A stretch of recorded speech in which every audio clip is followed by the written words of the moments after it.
Hello, I'm Isaac Hayes III, founder and CEO of Fanbase, and I'm here with a very important message. We are at a turning point in the Black community where we must have equity in the apps we use that scale to billions of dollars. But this time, we own the infrastructure, we own the culture, and we shape the future. And Fanbase is the future. Fanbase combines the free functionality of Instagram, TikTok, and YouTube into an all-in-one platform built for the evolution of social media and monetization. With over 1.4 million users, that's real proof that we are shifting the conversation of tech ownership and equity for creators. So right now, I want you to go to startengine.com/fanbase and invest today. The minimum to invest is $399. That gets you 60 shares of stock in Fanbase at $665 a share. This marks a turning point in Black ownership of social media. If we don't take this opportunity to own social media right now, we will always be customers to our own creations. And that can't go on. So once again, go to startengine.com/fanbase and invest today. We must own the platforms where our voices live, our stories matter, and where our culture drives the world. Thank you. Folks, Black Star Network is here. I'm real revolutionary right now. Support this man, Black Media. He makes sure that our stories are told. Thank you for being the voice of Black America, Roland. Stay Black. I love y'all. All momentum we have now, we have to keep this going. The video looks phenomenal. See, there's a difference between Black Star Network and Black-owned media and something like CNN. You can't be Black-owned media and be scared. It's time to be smart. Bring your eyeballs home. You dig?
Thursday, December 18, 2025, coming up on Roller Mark Unfiltered, streaming live on the Black Star Network.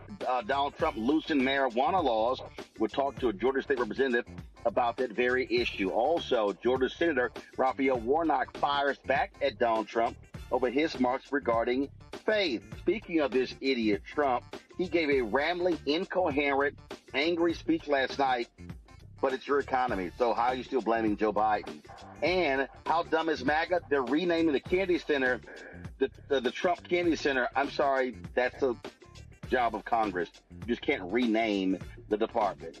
Lots of stuff to talk about today on today's show. It's time to bring the funk on Roller Mark Unfiltered on the Black Star Network. Let's go. He's got it. Whatever the biz, he's on it. Whatever it is, he's got the scoop, the fact, the find. And when it breaks, he's right on time and it's rolling. Best believe he's knowing. Putting it down from sports to news to politics. With entertainment just for kicks, he's rolling. It's on go, y'all. It's rolling Martin.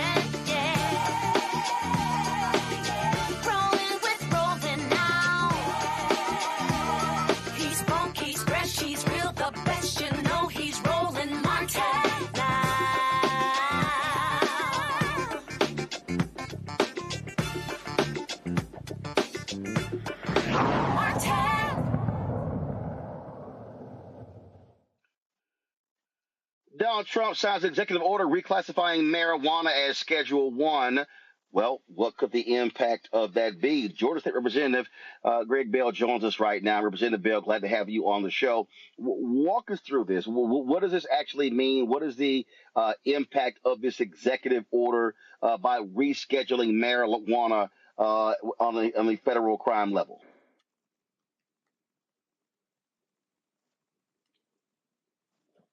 Hey, good to be with you, Roland. How's it going today? Great. Great. Pleasure to be with you from the great state of Georgia, where we believe in the green economy.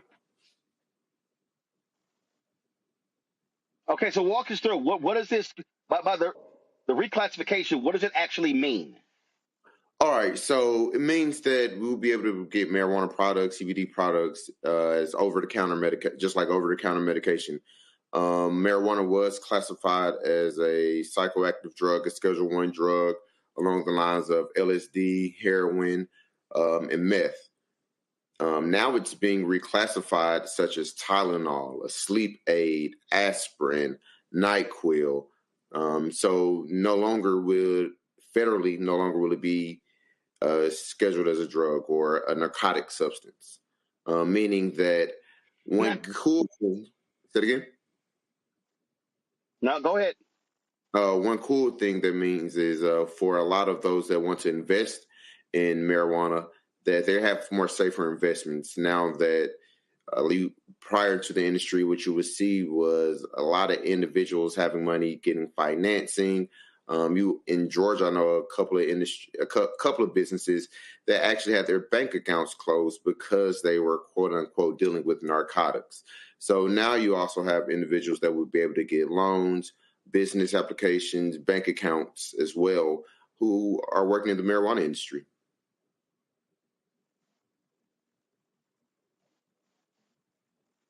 So on that particular point there, as it relates to individuals who have been convicted, so this doesn't have an impact on convictions, correct?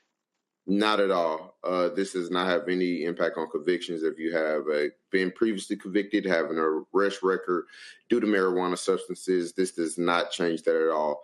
Unfortunately, this does it impact federal law enforcement? So, for instance, when Donald Trump, when he put all of these federal law enforcement officials and National Guard on the streets of D.C., they were stopping people saying, "Hey, you can't smoke marijuana on your porch or outside." So what impact does this have on law enforcement and marijuana? Well, federal law enforcement shouldn't be enforcing those policies anymore now that it's scheduled as Tylenol or a normal over-the-counter medication. Where the difficulty was coming with local law enforcement, your state patrol, your city police, your county police, your sheriff. No. I don't mean local.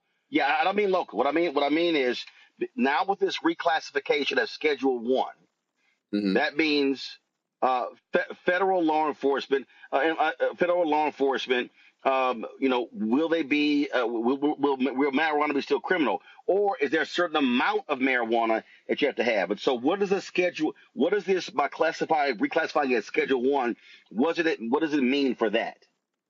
Well, for that, again, the one thing means interstate transfer. You would be able to move across state lines with amounts of marijuana.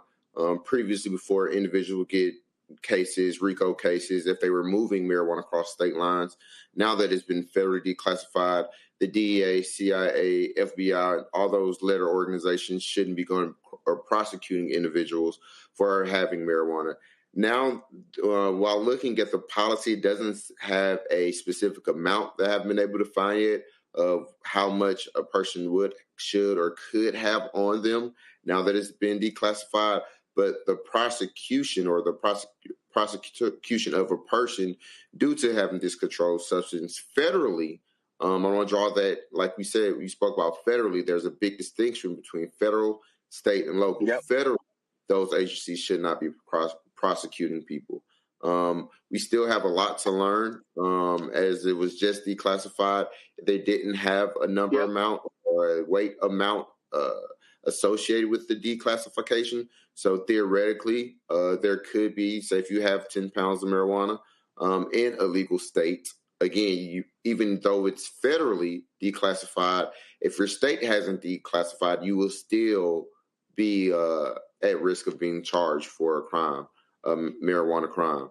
But again, federally, you will be protected. Gotcha. So it's a whole lot to unpack once they get really, I mean, it's not like his executive orders are actually specific. So once we get more information, we'll have a better understanding of exactly what all this executive order covers. Oh, yes.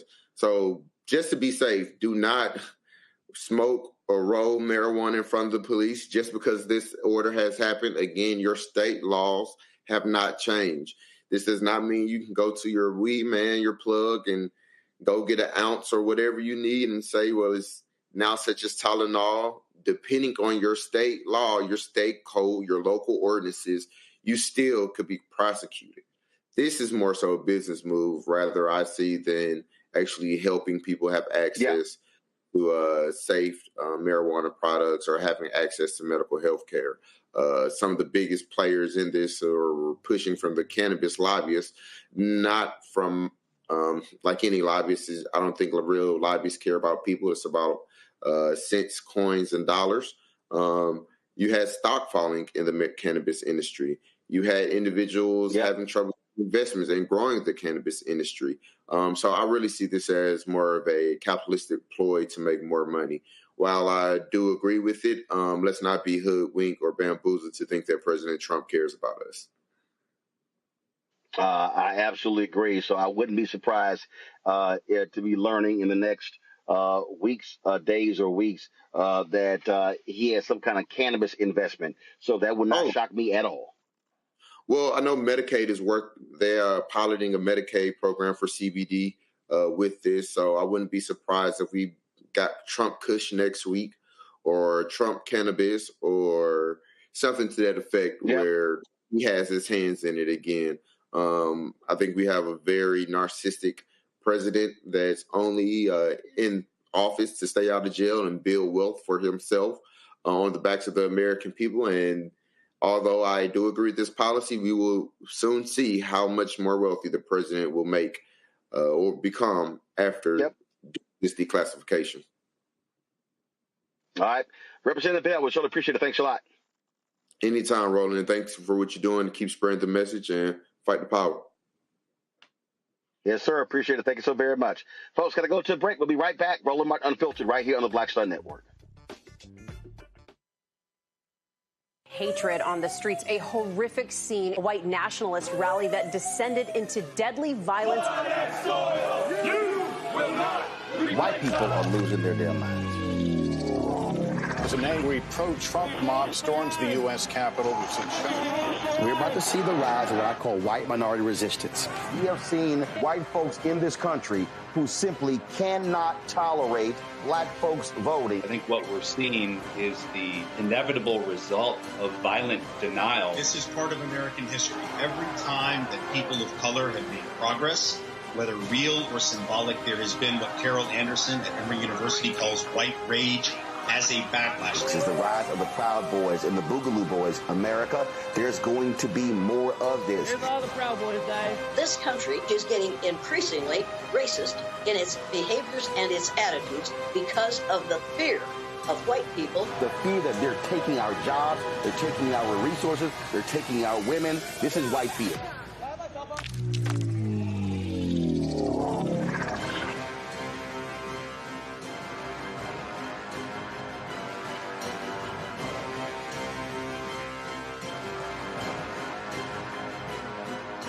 Said the quiet part out loud.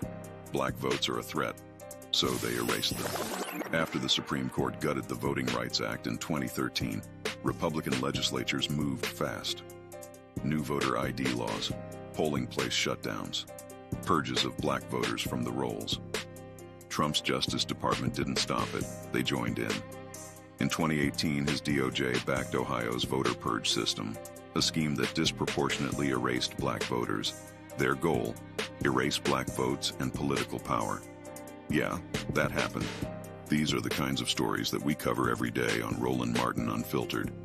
Subscribe on YouTube and download the Black Star Network app. Support fact-based independent journalism that centers African Americans and the issues that matter to our community.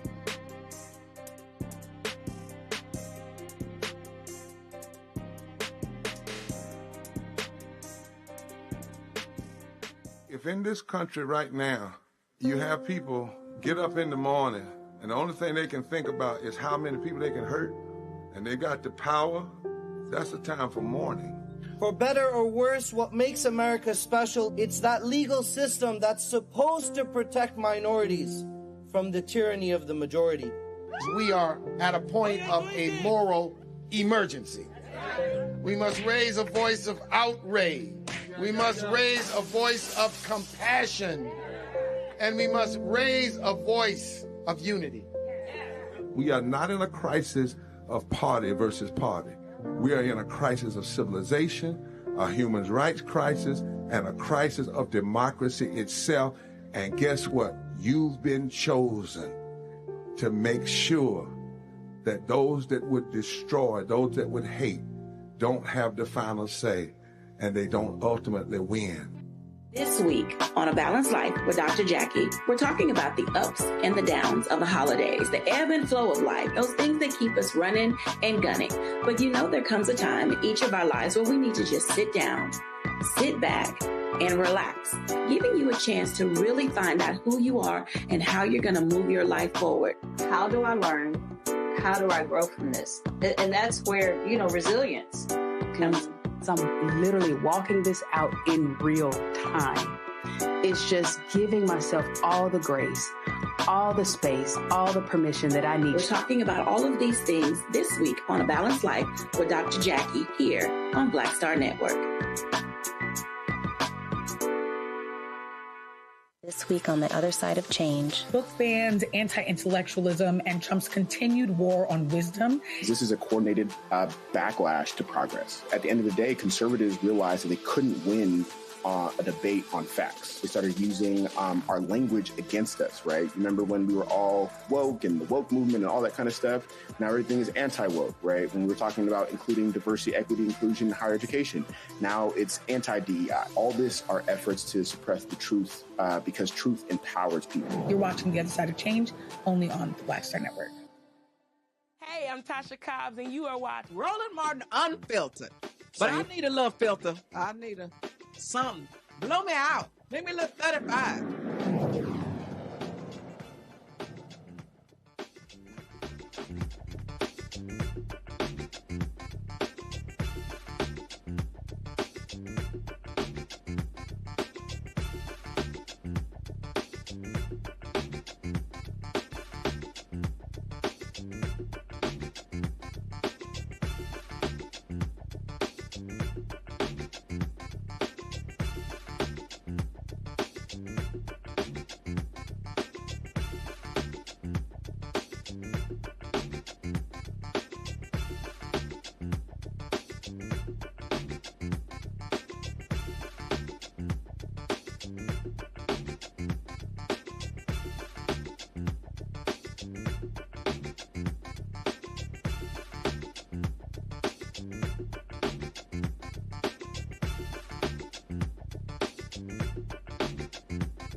All right, folks, last night, an angry, bitter, resentful, I think drunk dude, 80-year-old dude, gave a speech last night talking about the economy. And it was, of course, the greatest hits of Biden, it's Biden, it's all Biden, it's all because of Biden, all because of Biden. I mean, he just sat here and went on and on and on. On and on and on. And all he did was just blame former President Joe Biden. Here's the problem. This is the 11th month. This is on him. This is the 11th month. And what you saw was this constant just whining, this constant whining about the economy. Now, if you run the numbers, his tariffs have been destroying the company. He promised, day one, price is going down. Day one, everything is going down. Day one. And the dumb people bought it. The MAGA folks fell for it. Oh, yeah, we need a businessman back in the White House. I think this is going to be amazing. I think by putting him back in, we're going to have a golden economy. Everything is going to be amazing. Everything is going to be fantastic. This man is going to come in and he's going to save the day. He is going to return us from this wretched world. Oh my God, we're going to have a boom. We're going to see manufacturing. We're going to see everything explode. I mean, everybody is going to be rich. Donald Trump acted like he was going to come in there and he was going to, sort of like Oprah, you get a car, you get a car, you get a car, you get a car, you get a car. And all these folks fell for it. They all fell for it. And they keep falling for it. They keep making excuses. They keep saying, it's around the corner. Oh, yeah, listen to this advisor. Trust me, next year, it's going to be a killer. Next year, it's going to be amazing. I'm telling you right now, it is going to be bonkers next year. Trust me, it's going to happen, it's going to happen, it's going to happen. That's what they all promised. They all promised that. They all promised how amazing it was going to be for all of us. And you know what's happening? His white people are broke. The farmers are losing money. All of this stuff is going to hell in a handbasket. He's begging the Fed, please, can y'all please can you change interest rates? And it's just over and over and over again. Now, here's the other problem. The networks covered this crap. They tried to float that, he's going to announce we're going to war with Venezuela. So they all covered his speech. They all got played again because of stupidity. All right, so just listen to some of it. It was an 18-minute speech. Literally, it was just filled with anger and resentment. I ain't going to play much of it, but if you want to see Stuck on Stupid, watch this. 11 months ago, I inherited a mess, and I'm fixing it. When I took office, inflation was the worst in 48 years, and some would say in the history of our country, which caused prices to be higher than ever before, making life unaffordable for millions and millions of Americans. This happened during a Democrat administration, and it's when we first began hearing the word affordability. Our border was open, and because of this, our country was being invaded by an army of 25 million people, many who came from prisons and jails, mental institutions, and insane asylums. They were drug dealers, gang members, and even 11,888 murderers, more than 50% of whom killed more than one person. This is what the Biden administration allowed to happen to our country, and it can never be allowed to happen again. We had men playing in women's sports, transgender for everybody, crime at record levels with law enforcement, and words such as that just absolutely forbidden. We had the worst trade deals ever made, and our country was laughed at from all over the world. But they're not laughing anymore. Over the past 11 months, we have brought more positive change to Washington than any administration in American history. There's never been anything like it, and I think most would agree. I was elected in a landslide, winning the popular vote and all 7 swing states and everything else, with a mandate to take on a sick and corrupt system that really just took the wealth from people and crushed the dreams of the American people. First of all, do you know how to read? I mean, just making shit up. Just making stuff up. Okay? And then, took the wealth. How much has he enriched himself since he's been back in the White House? Okay, I'm just going to play a little bit more.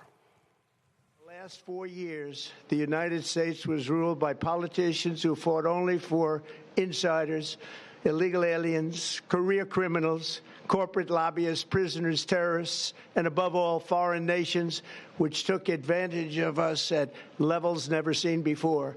They flooded your cities and towns with illegal aliens. They decimated your hard-earned savings. They indoctrinated your children with hate for America. They just released a level of violent felons that we had never seen to prey on innocent. They caused war. They caused mayhem. They caused a horrible situation all over the globe. But now you have a president who fights for the law-abiding, hardworking people of our country, the ones who make this nation run, who make this nation work. You mean the twice-impeached, criminally convicted, 34-count felon-in-chief, Donald Trump? That's that law and order? Oh, okay. Just 1 year, we have achieved more than anyone could have imagined. Starting on day one, I took immediate action to stop the invasion of our southern border. For the past 7 months, 0 illegal aliens have been allowed into our country, a feat which everyone said was absolutely impossible. That's just a flat-out lie. Do you remember when Joe Biden said that he needed Congress to pass legislation to help close the border? He was always blaming Congress and everyone else. As it turned out, we didn't need legislation. We just needed a new president. We inherited the worst border anywhere in the world, and we quickly turned it into the strongest border in the history of our country. In other words, in a few short months, we went from worst to best. We're deporting criminals, restoring safety to our most... Okay, that's also a lie. The reality is Obama and Biden actually deported more people than this idiot did. I'm not going to play any more of this. I'm just going to go to my panel. Again, what you have to understand, y'all, this is just, oh my God, everything is about Biden's fault. Donald Trump cannot accept the reality that he has destroyed this economy. And no matter how, you cannot tell enough lies to cover up how they have destroyed this economy. Now, rich folks, I saw where Clay Travis, like, oh, this is the best first ever president in my life. Oh, golfer Bryson DeChambeau. Oh, yeah, if you're rich, you love this idiot. You love this idiot. But that's not what's going on. Dr. Greg Carr, Department of Afro-American Studies, Howard University out of D.C., Reese Colbert, host of the Reese Colbert Show, Sirius XM Radio out of D.C., Joy Cheney, Joy Strategies out of D.C. Glad to have all three of you here. So, Reese, I saw a post where you like, if we're going to get all this money, and we've gotten, I think it was like 11,000, you're like, oh, my God, this is great. They're liars. But he lies about lies. And here's the deal. These MAGA people, they see what's going on with health care, wages, prices going up. They cannot lie themselves out of this debacle. To be clear, what I said is, if we were actually going to get right. an $11,000 and we not, fund, I will put a MAGA hat on my damn self. Let's fly before you see me in a MAGA hat and before we get $11,000 check, because all of the analysis says that 99% of the country is going to see less income in 2026 as a result of this big ugly ass bill that he passed. And here is one thing I do very much enjoy about the fact that Donald Trump was given this platform to lie in front of the American people for 18 minutes, is that all he did was sit up here and raise expectations for what he can actually accomplish. Expectations that are in no way, shape, or form going to be fulfilled. People are going to lose money when they file taxes. People are already being pinched in their pocketbooks because of these tariffs. And so I want the Democrats to clip, and I want them to shove these clips down his throat and every Republican's throat who voted in lockstep with Donald Trump. Because the reality is you can't gaslight people away from what they are experiencing. Nothing is more affordable. Housing for fuck sure isn't. Groceries aren't. Nothing is cheaper, and nothing is going to be cheaper, because eventually all of these businesses that have been kind of, holding their fire in terms of raising prices are going to have to raise their prices because Trump is not backing down on these tariffs. Now, if we get lucky, the Supreme Court will overturn it, and then that's a whole nother beast that people are going to have to deal with. But Donald Trump's policies have been the singular biggest wrecking ball, not just in the American economy, but internationally. It has killed manufacturing jobs. 1.1 million jobs have been lost. Nothing has been fixed. You could say Somalians, you could say trans, you could say whatever little boogeyman you want, but the reality is that you were supposed to fix this shit on day one, and it's still fucked up. Joy, Daniel Dale, of course, is the fact checker at CNN, and he had a really busy time last night walking through all of the lies. Watch this. Daniel, obviously we heard a lot from the president squeezed into those 15 minutes that were allotted to him. The White House makes that request to the networks. What did you hear in the president's remarks? Caitlin, that was a fact-check it, half-asleep kind of presidential speech. So many of these claims have been debunked so many times. For example, the president said inflation is stopped. As Harry pointed out, it's not stopped. It's 3%. In fact, September, that 3% rate was the fifth consecutive month inflation had increased. The president also said that he inherited the worst inflation. He said some might say in the history of the country. Again, he inherited 3% inflation in January. Even the 9.1% peak of the Biden era in June 2022 was about a 40-year high, not a 48-year high, nowhere close to the all-time high of more than 23%. He spoke of cutting prescription drug prices by 400 to 600%. Those figures are mathematically impossible. If you cut it by more than 100%, people would get paid to get their medications, which of course is not happening. He said the price of eggs has fallen, which is true, but then he said everything else is falling rapidly. Everything else is not falling rapidly. In fact, even on groceries in particular, far more products have increased in price this term than have decreased. He said again he secured $18 trillion in investment this year. That number is total fiction. Even the White House website uses a figure of $9.6 trillion, and my detailed review found that that figure is a wild exaggeration, accounting vague promises, vague not even promises, and so on. He spoke of some states hitting $1.99 for gas. The lowest state average today is closer to $2.40. About 100 stations out of about 150,000 stations are below $2, according to the firm Gas Buddy. He also talked about immigration, made false claims there, saying that an army of 25 million people invaded the country under President Biden. Leaving aside this army rhetoric, the number was not even close to 25 million. It was under 11 million, and that counts millions of people who were rapidly expelled from the country. Crime was nowhere close to record high under President Biden. He has not settled, President Trump has not settled 8 wars. That list includes various wars, various situations that were not even wars, and some conflicts that have not actually been resolved. I could go on. I don't have time. So visit CNN.com, and we'll have a full list later. That's called massive liar. Exactly. These aren't exaggerations. These are lies. He continues to lie to the American people. And the only question is, are we dumb enough to fall for it? And what we've already seen is not black people. Not black people. It's good to be black. But even white Americans have caught on to him, as Reese said before. We already know the consumer confidence. People are really concerned about the future, their present, but also their future. Whatever, dips and goes over one month to the other, overall, they feel like they're paying more and earning less. And while there may be some increases here, some decreases there, the fact of the matter is the economy is not better under Trump, it's worse under Trump.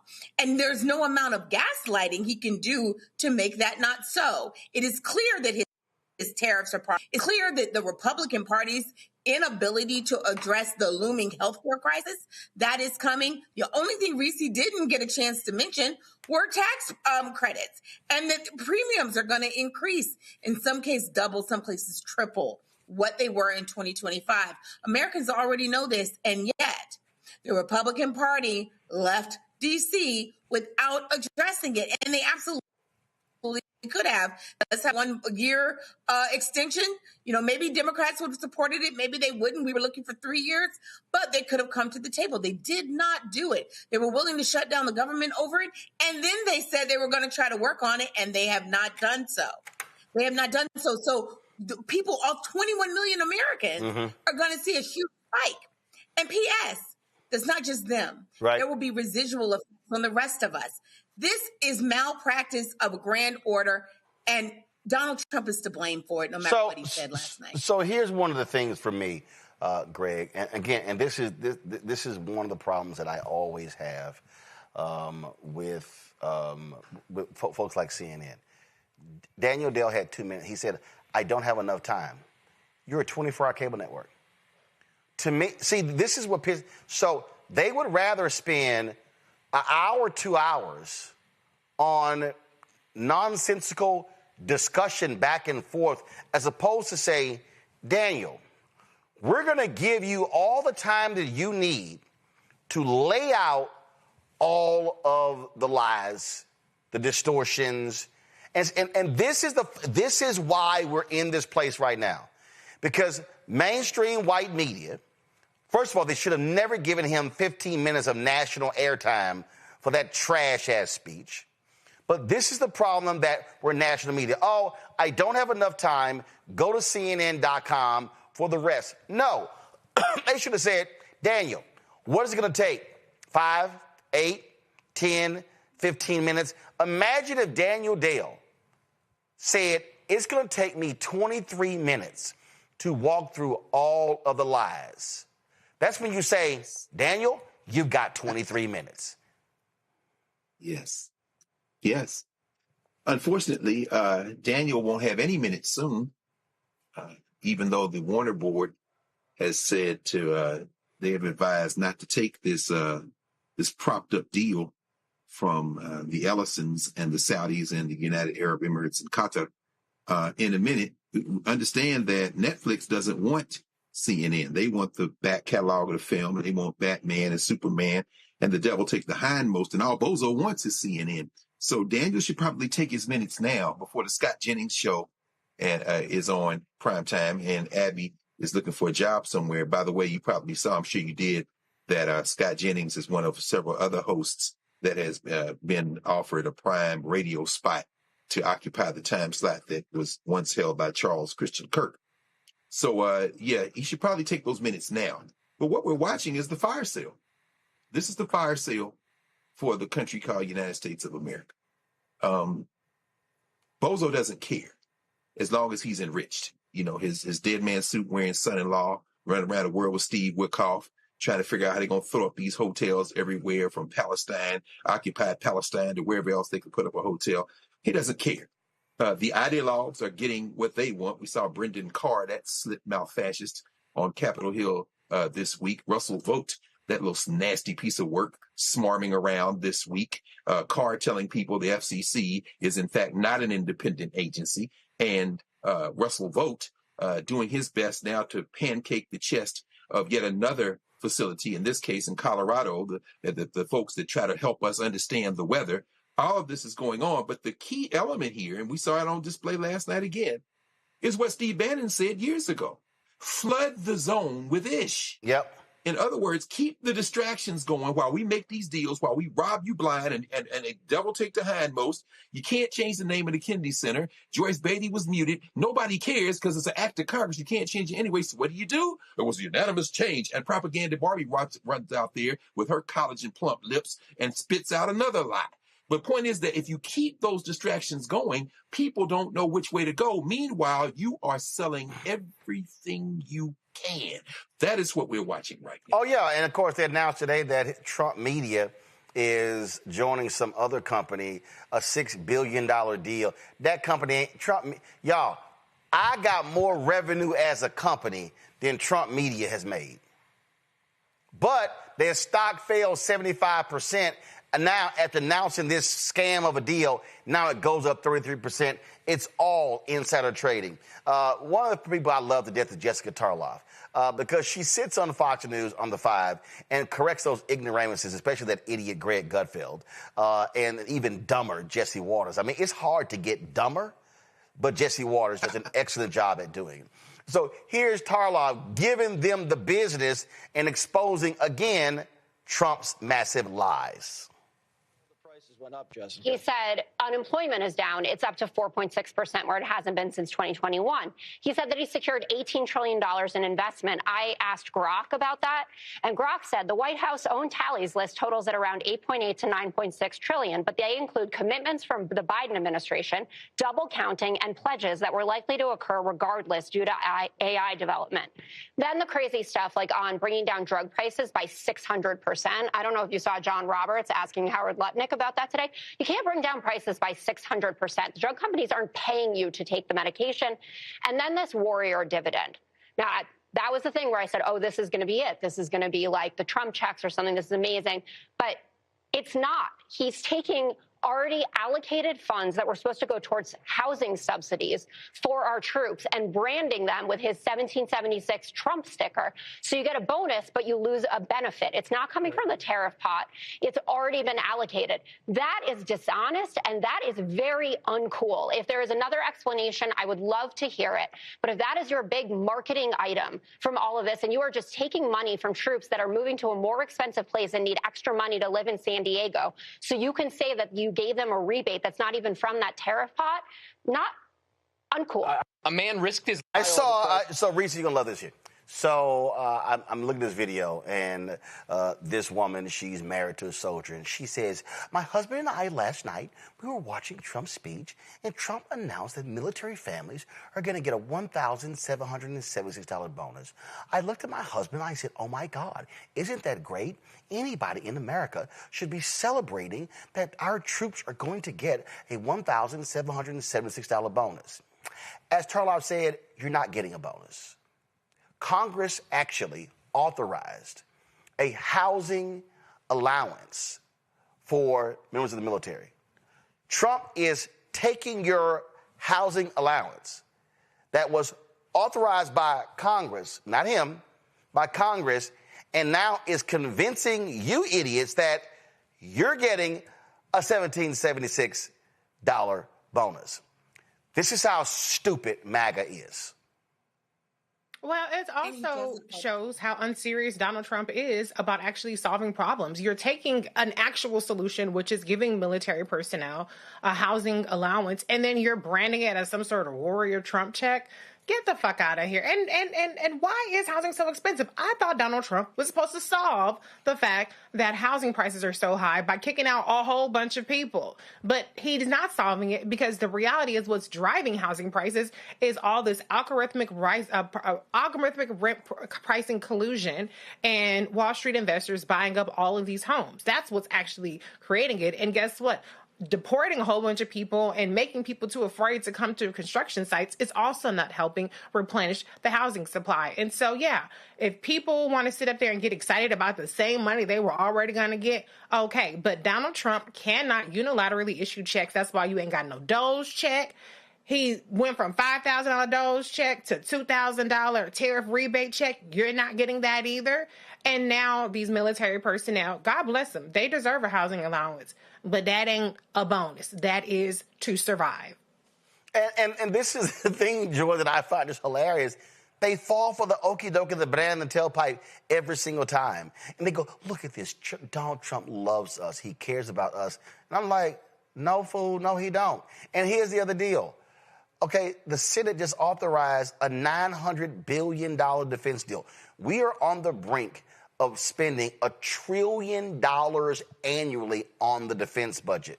If you actually want to give troops a huge bonus, how about you say to the military contractors, if you go over budget, y'all pay for it? How about the annual $150+ billion in waste? Because the Pentagon has failed an audit 7 consecutive years. That's a great place to grab a bonus. But again, what this is, by the way, Trump is also laying off 35,000 people in the Department of Veteran Affairs. It's also going to decimate the veterans' health care.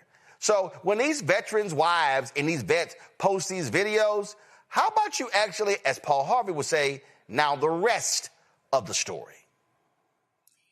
Exactly.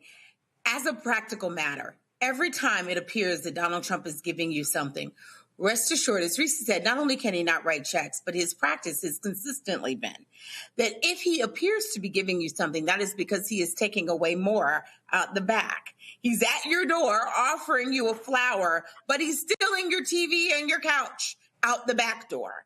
This is a thief. This is what he does. And he tricks you. So give no tax on tips. That sounds really good, and I give him kudos for at least pandering to tipped workers, right? There's something to be said for it. But the major thing to be said for it is that 2/3 of these workers don't pay taxes such that they are going to benefit from the no tax on tips. So something he mentioned it last night. It sounds good. It means nothing. It means nothing.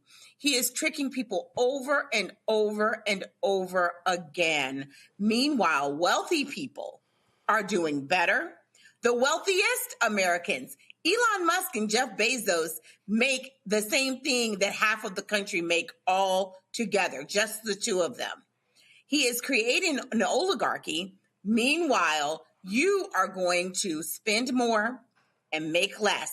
And anytime he says he's giving you something with his name on it, rest assured, it will not make up for what you are losing.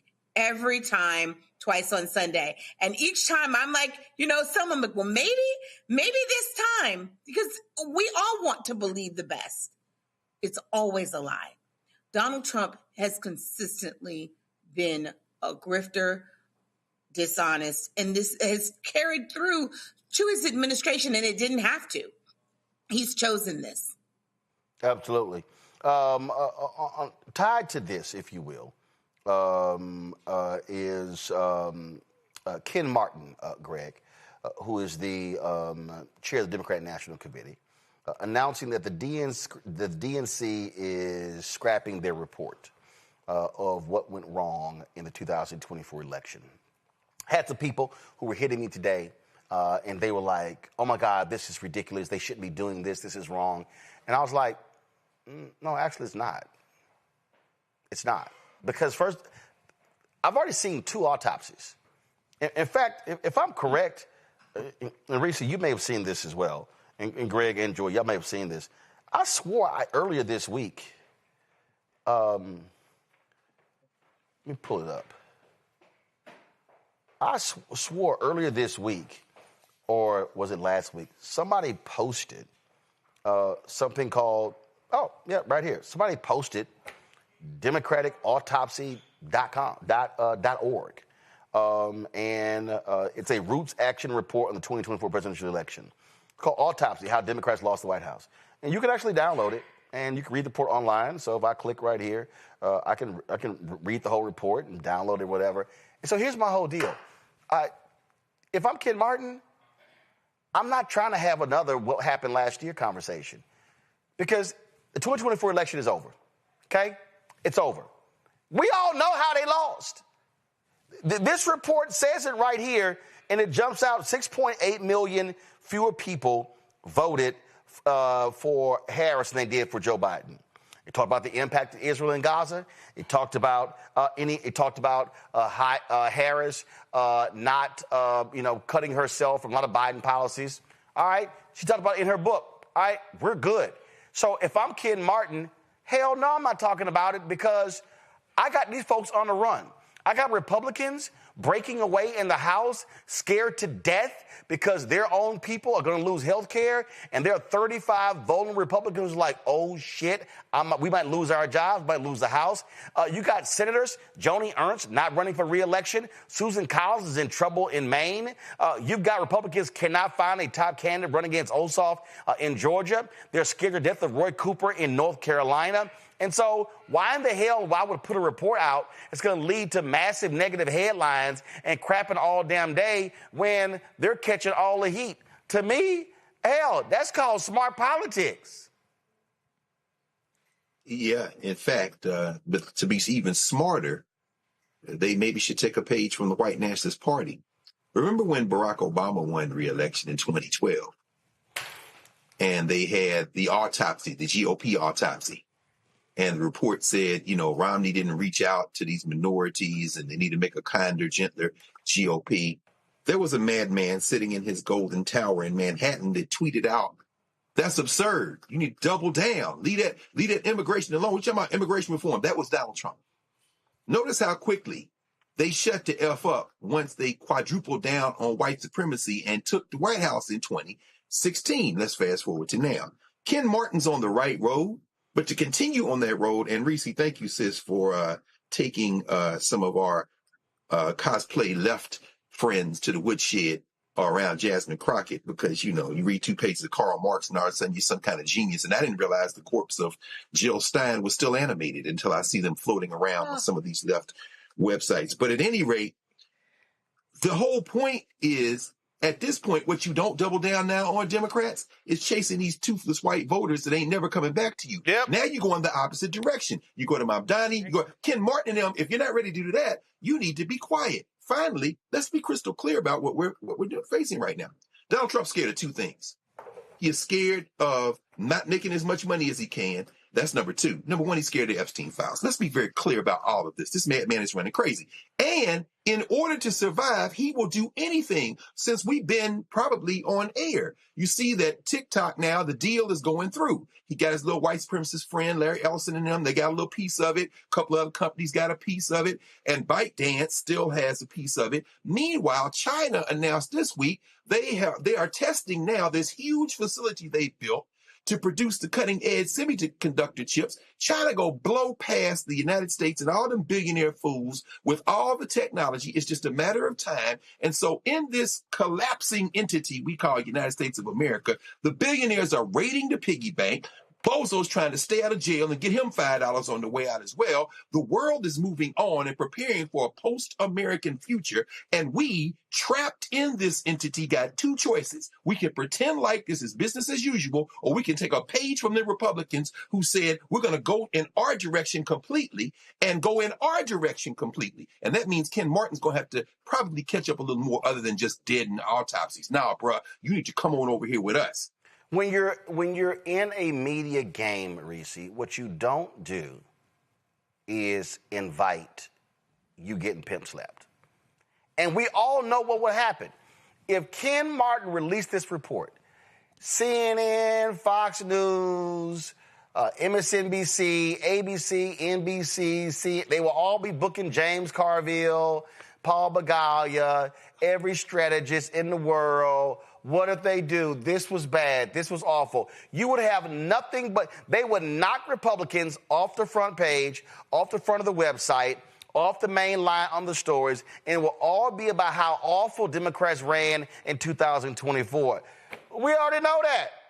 So, like people come up to me all the time, and they say, and they're stunned. They say, dude, I mean, like, you just moved on. I was like, yeah. The election was Tuesday. I was focused on 25 on Thursday. And they were like, I don't understand. We're so hurt and depressed. I went, she lost. I said, I'm sorry. I can't sit here and expend energy on losing. My whole deal is, what's the next race? And then what? That's why I was like, no, my mind's on the Wisconsin Supreme Court race. No, my mind is on those constitutional amendments in Louisiana. No, my mind is on this mayoral race and this race and this race. I'm like, yo, you can get caught up in that And then people come up to me, Reese, I know that happens to you as well. Reese, who's going to be the nominee in 28? Fool, we sit in 25. Right. I tell everybody, I ain't talking 28. I ain't talking 27. I'm not talking 26. We're going to finish out 25. And then after the holidays, we're focusing on the primaries that are coming up in March, in April, and May. We're going to deal with those. And then once the primary is over, in those primaries, then we're going to deal with the Florida primary, which is in August, and the other one's in August. And then after that, we're going to deal with November. That's where the focus has to be. Right.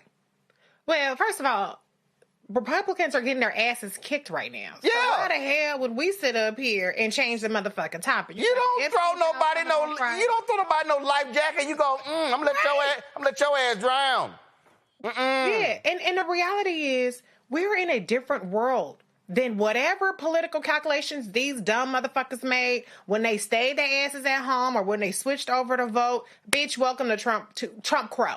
Because it is a whole lot fucking worse than your complaints about Biden is inflation is high. Oh, inflation is even higher and it's not going down. And so if the results that we've been living in over the past 11 months aren't enough of a wake-up call to those 7 million fuckers, to those 89 million fuckers, to the 75 million fuckers who voted for Trump, then what the hell is a goddamn PDF going to do? It ain't going to do a goddamn thing. So moving right along, figure the shit out how it works best in your particular race.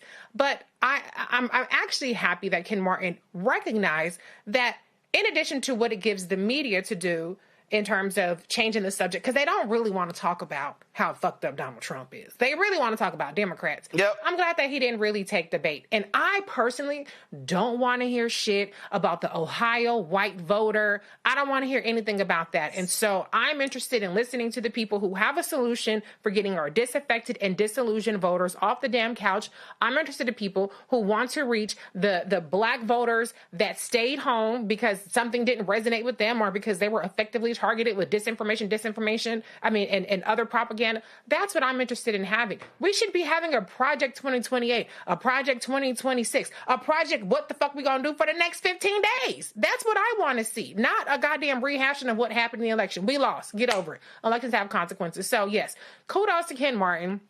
You could talk about transparency, all that shit. It don't fucking matter. What's done is done. What are we gonna do to move forward? And guess what? That moving forward does not look like telling black women, telling black people to go to the back of the bus. You're a great white hope candidate. Everybody's going to have to compete. And good luck on activating the people that are actually reliable Democratic voters. And good luck on getting people who have felt completely left out of the system to the ballot box. If you can do that, you can win. You ain't got to worry about who else is running. Your ass can win. That's right. That's right. So, Joy, you have to follow. That was like 11 F words, and that were 3 MFs. Was it? I don't know. Was it that many? Yeah, it was that many. Like when you hit like 6, I was like, I got to start counting. Then it was like my bad. Another one, then another one, then another. So can't none of y'all send me no emails about me cussing. Oh, I get all the hate mail for you. I get all the hate. I get everybody on my ass, and that was 3 F words and 3 MFs. 11 F words and 3 MFs. Joy, you got to follow that. Fuck it, it's the end of the year. Now, listen, here's the only thing that Ken Martin could have improved upon. I wouldn't have even released that I wasn't releasing it. He didn't even really owe us all of that. And let's be clear, just because they're not releasing it doesn't mean they're not learning from it. What the American people need are results. What we want from the DNC is an actionable plan. We don't need to all discuss it. We need them to discuss it. We want them to do it. We want them to get us wins on the books. Forget transparency. Forget all of this, whatever. Wins on the books. Hook or crook, however you do it. That's what we want. And we all have discussed here what's winning. Zohran Mamdani is winning in New York. We have Abigail Spanberger winning in Virginia. But what they are all doing are focusing on what people want to see. They want to see increased earnings, decreased costs. They want to see improved lives for them and their family. It's just that simple. They want to be able to go and know that their vote is going to be counted and not wait all day. They want a society that works for them. There's just nothing else beyond that. That's what they want. That's what the Democrats are asking for. Yep. That's what moderates are asking for. That's what they need to deliver. And so talking about it, creating headlines that are distractions and are just fodder for the Jake Tappers of the world really would not have benefited anyone. And what we already know is that they did not invest properly in the communities that have been the Democratic base. They just didn't do it. And they just didn't do that. And they got to do more. Hey, I'm going to tell y'all something right now. I got a text message yesterday. I ain't going to name the person. Person's black. And he sent me this, hey, we want to send some House candidates your way on your show. I said, y'all sending checks?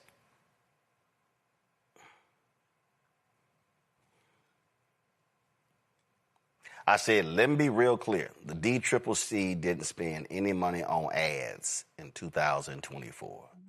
The DSCC didn't spend any money on ads in 2024.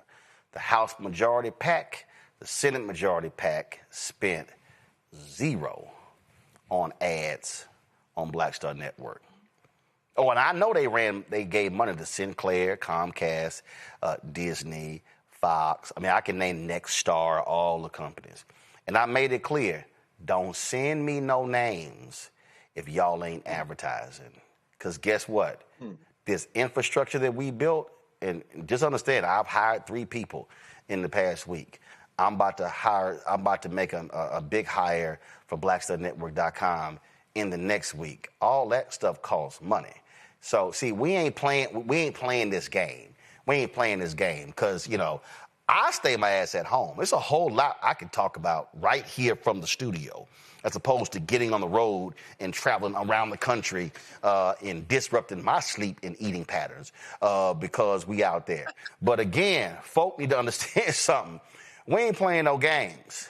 And see, I ain't going to sit here and have conversation with the folk in the 3rd week of October about, are y'all going to spend anything? Let's just be real clear where I stand on that.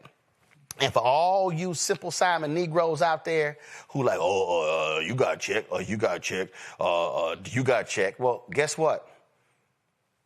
They going to run ads on iHeartRadio. They going to run ads on Urban One. They going to run ads on Cumulus. They going to run ads on all these media companies. It is projected that next year, the 2026 election, $10 to $12 billion is going to be spent on the 2026 midterms. Black-owned media, stop acting like a crumb is a meal.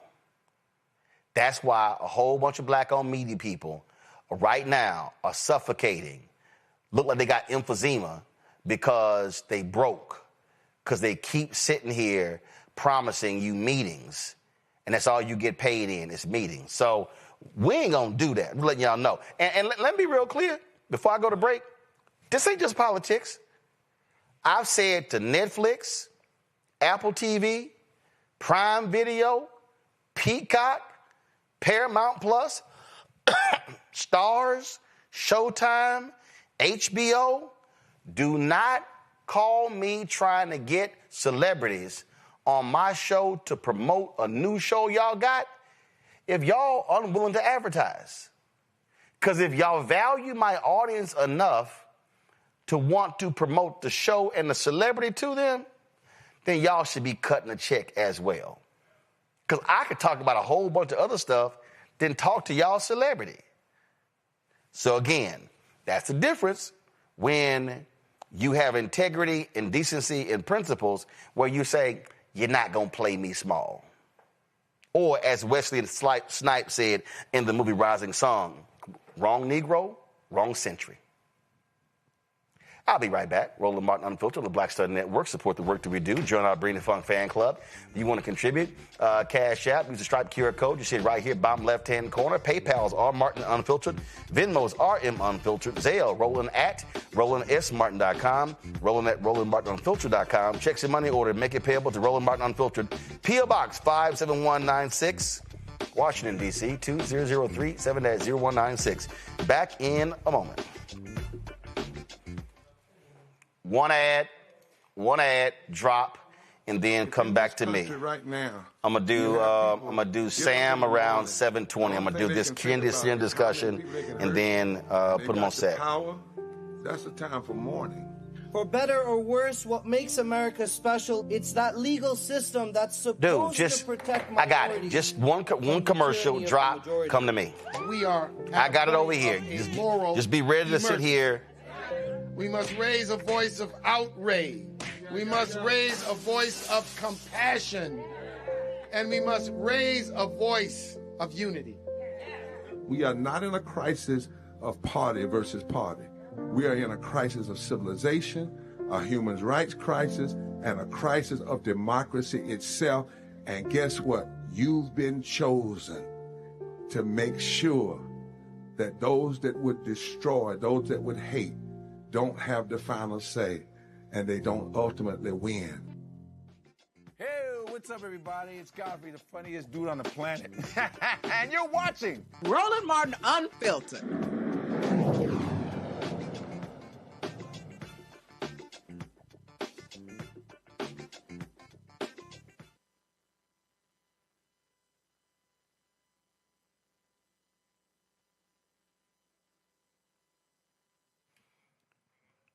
Well, you have a narcissist sitting in the Oval Office who's pretty stupid.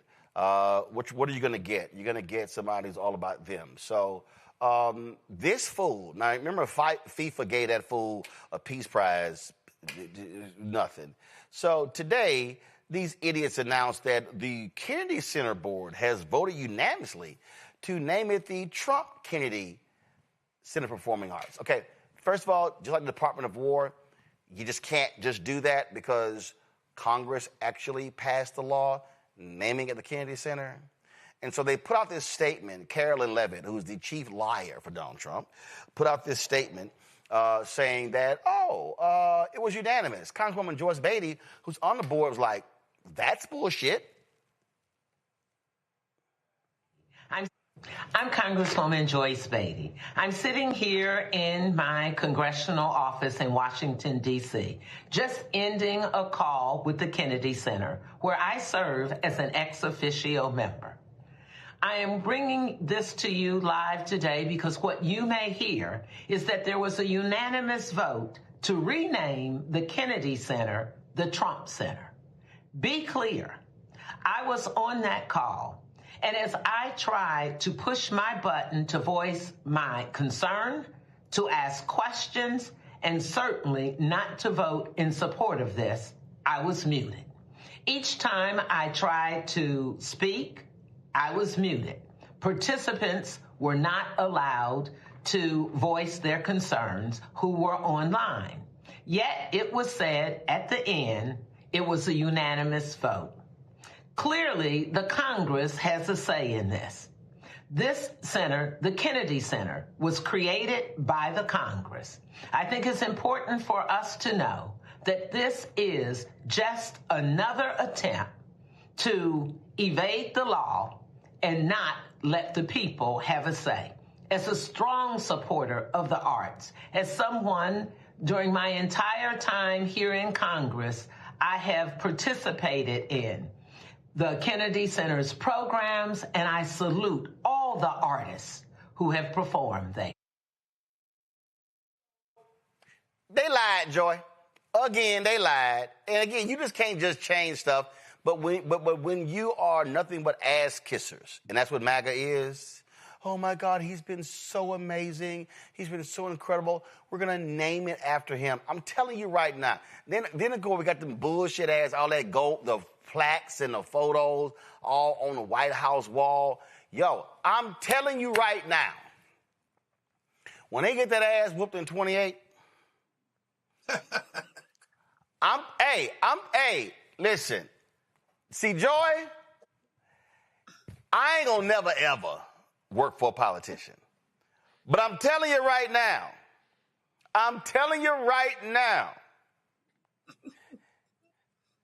if it's President Westmore on January 2029, if it's President somebody else, I'm going to have somebody at the White House with a big-ass trash can. And at 12:01, I want a split screen. Hell, I want them to hold the phone up and just be streaming it on Instagram or streaming it on YouTube. I'm just throwing shit in the trash can. I'm sitting here, I'm like, take all that shit down. I'm sending somebody over to the Peace Building. Take that bullshit down. I'm telling you right now. See, this is where Democrats, I think, are too nice. They got to be strict. Matter of fact, they need to run on, when I'm elected, I'm tearing that bullshit ball. Well, first of all, the ballroom ain't even going to get built. I'll be like, yo, I'm sitting here dynamiting that bad boy. I mean, I don't know who these people think. There is always tomorrow.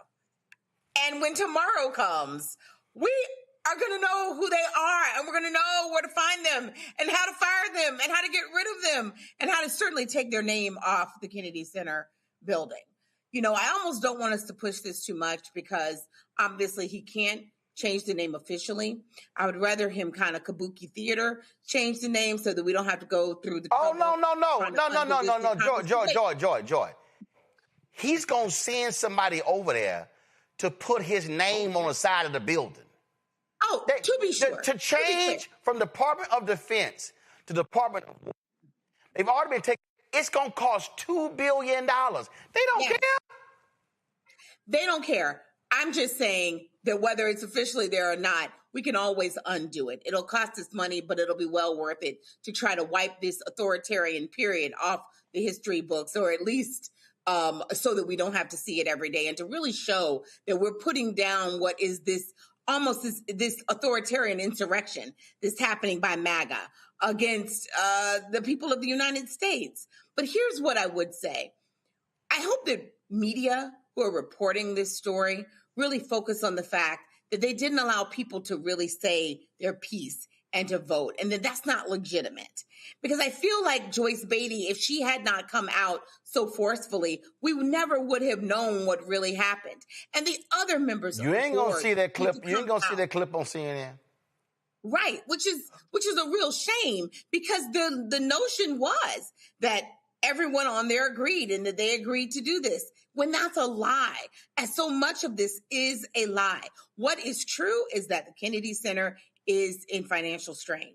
The Kennedy Center has had a decline in subscriptions, a decline in shows wanting to come there, a decline in audiences. No business could do this work and to be sustainable. Hell no. Hell no. What is great, however, is all the other theaters. I'm a theater goer. On Sunday, I'll be at the Shakespeare Theater watching Guys and Dolls. Yep. All theaters. I was at a theater last week. They're brimming with we ain't got to go there. We ain't got to go there. Reese, I'm telling you right now. Y'all remember 5 years ago? Matter of fact, it's almost to the day. It is to 5 years. This is the 5th anniversary of Kyrie Irving burning sage at the Boston Garden. This is exactly what I will be doing to every federal agency, Reese. When we removing all evil, nasty ass spirits. And then we firing everybody on every board, every commission. We ain't even waiting till the following week. Everybody getting fired day one. Well, listen, it is it's the 35th anniversary of Waiting to Exhale. So I'm going to channel another iconic moment, which is Bernadine burning all that shit down. She went in that closet. Everything got to go. Hell, she was even burning Rolexes. That's the kind of energy that we need to have when it comes to undoing, dismantling every bit of damage and carnage and vanity and ugly ass tacky decor that this man with his illiterate self who has to talk about what he wants people to type out because he can't barely fucking write or read. Take all that shit out. Take all of it out. Don't leave nothing up there. I don't care if you do like it, still take it out. But you know what bothers me so much about what he's done to the Kennedy Center is not just the naming of it. I'm actually, as disgusted I am by it, I'm happy that it will be so blatantly obvious that this man has put his grubby, degenerate, funky ass hands on the institution so that everybody knows that it's illegitimate. But it saddens me that it is now an illegitimate institution when it was a beacon of cultural inclusivity in our country. Roland, we were sitting up there grooving and dancing before Trump was in office at the Kennedy Center with Club Quarantine in January. He has stripped from the people of D.C., the people of the United States, a place where you could affordably and oftentimes for free take in world-class culture, world-class plays, concerts, comedy, youth programming. He has taken that away the same way that he has taken a hatchet to all kinds of cultural institutions throughout this country. And so as we talk about the disgusting renaming that he has added his degenerate self to, we have to also talk about what he has actually done to bastardize the Kennedy Center and all of our cultural staples in this country. Absolutely. And what's crazy, Greg, is that that was a D.C. family, 47 years. They made the Kennedy Center ribbon and medal. This is a photo of them. Well, Stuck on Stupid is so arrogant that he decided to say, "Oh no, we're gonna just redo it." Same thing. Toss that damn medal in the trash can and bring the one. I'm telling you, listen. We got to deal with 3 years of this scumbag sitting in the White House. But what I keep trying to explain to people, Greg, this is not a moment for folk to just be sitting there pissed off, mad, and upset. This is mobilize, organize. If you cannot stop him because he's going to be sitting in the White House for 3 years. Oh, but you can take the House. You can take the Senate. This is all hands on deck. This is absolutely maximizing every single vote. And I don't give a damn. If you a woman, and I saw a video, the sister, matter of fact, it was one of them Pop the Bloom videos. She actually sent me an email and the dude was like, "Nah, I ain't really down to vote." She's like, "No, I ain't dealing with your ass."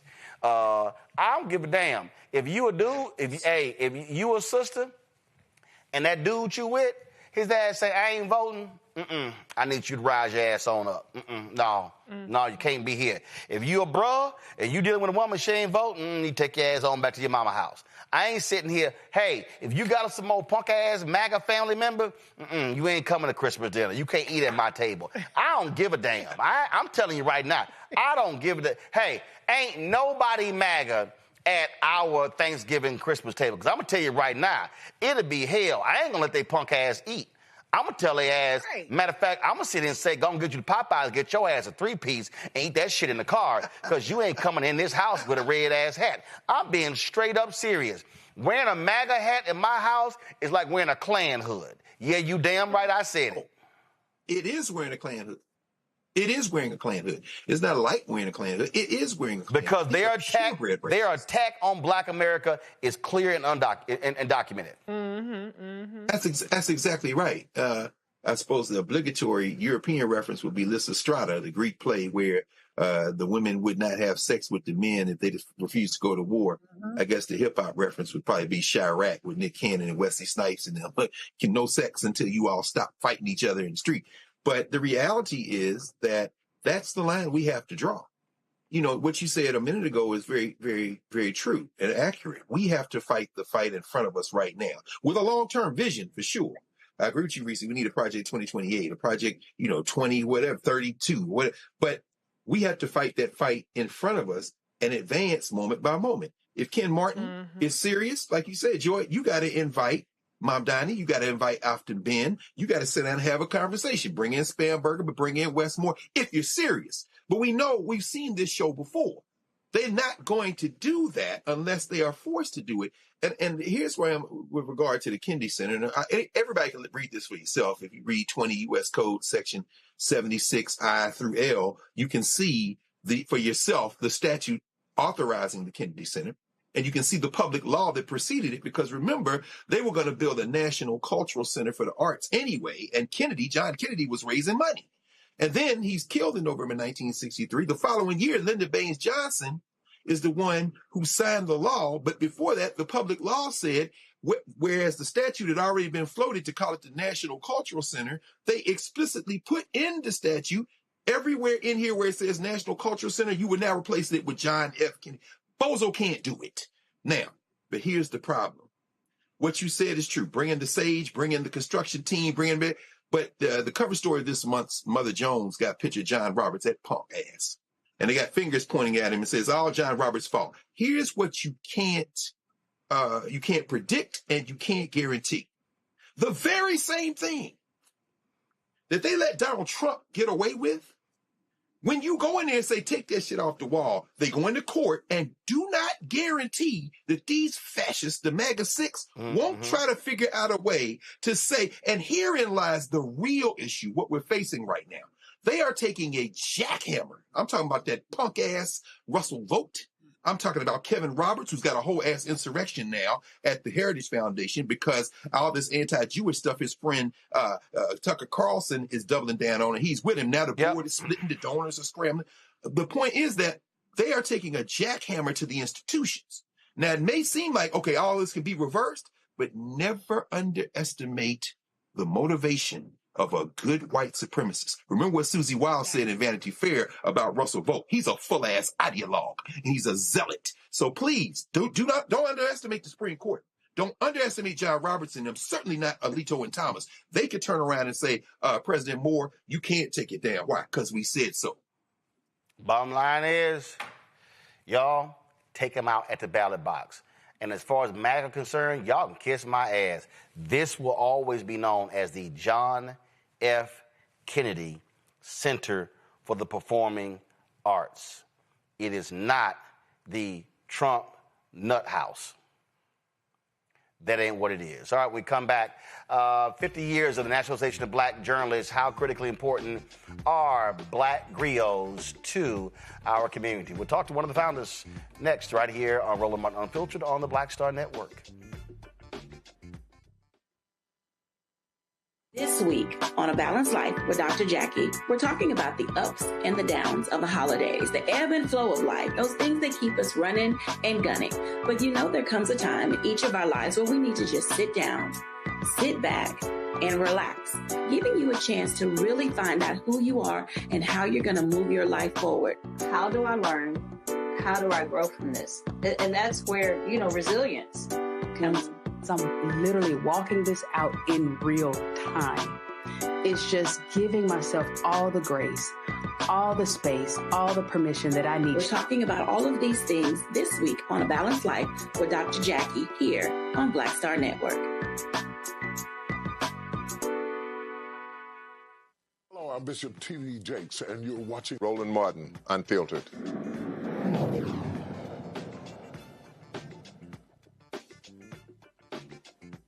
Folks, time for Black Star Network headlines with Brittany Noble. Brittany? Well, Roland, the Y News investigation finds that the majority of children in New Jersey's foster care system are Black and Hispanic.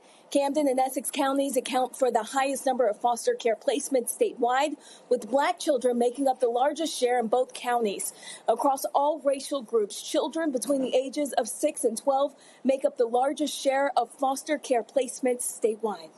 In a statement posted on X, FBI Director Dan Bongino thanked President Trump for what he called the opportunity to serve with purpose. He rose to prominence over the past decade as pro-Trump far-right podcaster. on the Dan Bongino show, who promoted conspiracy theories, including some targeting the FBI itself. His departure follows reported clashes with Justice Department leadership over the administration's handling of the Jeffrey Epstein files. Well, the Palm Beach County Commission is investing in a new museum and research library, all dedicated to African-American history. The $80 million project will be housed in a 20,000 square foot, 2-story facility built on the grounds of historic Roosevelt High School in West Palm Beach, once the city's segregated black high school. The development is something alumni have long advocated for. Plans include gallery space, a research library, or history projects, and youth programs as well. Also, a 34-year-old white man is facing federal charges tonight for allegedly violating the housing rights of his black neighbor. Prosecutors say Jonathan Finkel fired a gun and shouted, "You better keep running, boy," in the gated neighborhood. Now, if convicted, he could face up to 10 years in prison on the housing rights charge, plus an additional 10 years on the firearms charge. Now, authorities say this marks the first time that a hate crimes arrest has happened under Richland County's new hate crimes ordinance enacted earlier this month. Well, music legend Dionne Warwick is facing a lawsuit over Doja Cat's hit song, Paint the Town Red. Artist Rights Enforcement Corporation filed a complaint claiming they negotiated the deal that allowed Doja Cat to sample Warwick's 1964 classic Walk On By. Well, the company says that Warwick signed a contract back in 2002 that entitles the firm to 50% of royalties. We will have so much more coming up right here on Roland Martin Unfiltered. We appreciate that. Folks, Friday, December 12th was the, last Friday, of course, was the 50th anniversary, the day the National Association of Black Journalists was founded. One of the folks, Sam Ford, is a founder. This was a video that he put together, and we'll chat with him on the other side of this. Watch this.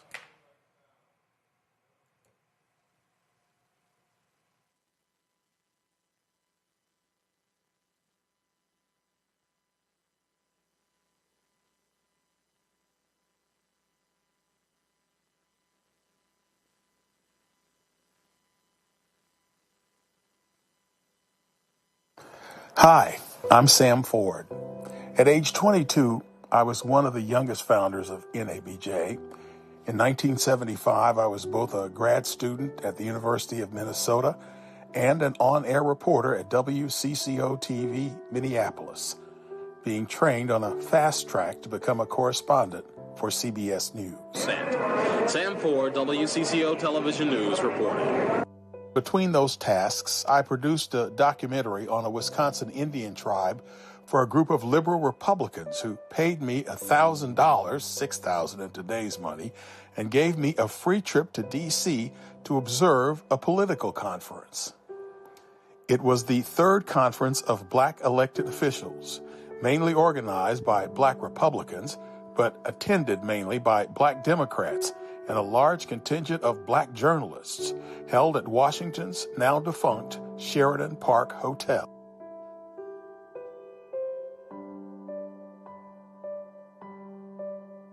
NABJ was created by black journalists there to cover the conference.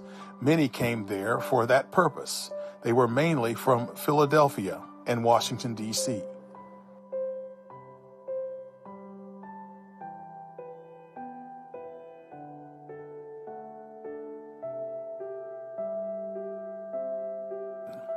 As for 22-year-old me, I didn't know anybody there. I had seen Reginald Bryant on the PBS show Black Perspective on the News, and I recognized D.C. anchorman Max Robinson from spending summers in D.C. with my sister. He was a trailblazer, the first black local anchor in the country. Reporting the news from Washington is like watching a constantly boiling kettle that often boils over. At the same time as the conference, outside the White House, black protesters opposed President Gerald Ford's joining South Africa in financing a war against the leftist government of Angola. I was just there with my new Minolta 35mm camera and decided my job was to take pictures of these famous black people so WCCO TV could add them to our news files. Wow, 34-year-old Jesse Jackson. He was next to Dr. King when King was assassinated.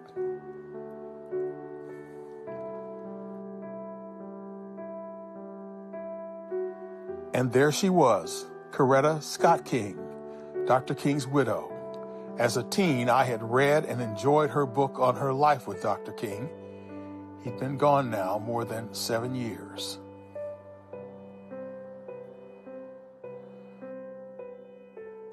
My faith in the Constitution is whole, and I am not going to sit here and be an idle spectator to the diminution of the Constitution. Congresswoman Barbara Jordan of Houston, Texas, whose voice made others stop and listen, a star on the Watergate committee that had led to President Richard Nixon's resignation the previous year. Senator Edward Brooke, Republican of Massachusetts, one of the most distinguished members until his own children later forced him from office for alleged infidelity to their mother. In the middle, Cleveland Mayor Carl Stokes, one of the first black mayors of a major American city. To his right, Carl Rowan, national newspaper columnist and the most famous black journalist of that day. Also there, then three-term Congressman Charles Rangel of New York, who would serve 20 more terms, 46 years. He recently died. Between snapping photos of the black politicos at the conference of 50 years ago, I was in the big suite where NABJ politics were underway. Chuck Stone of the Philadelphia Daily News beat out Max Robinson of DC Channel 9 to be president of NABJ. I had voted for Max.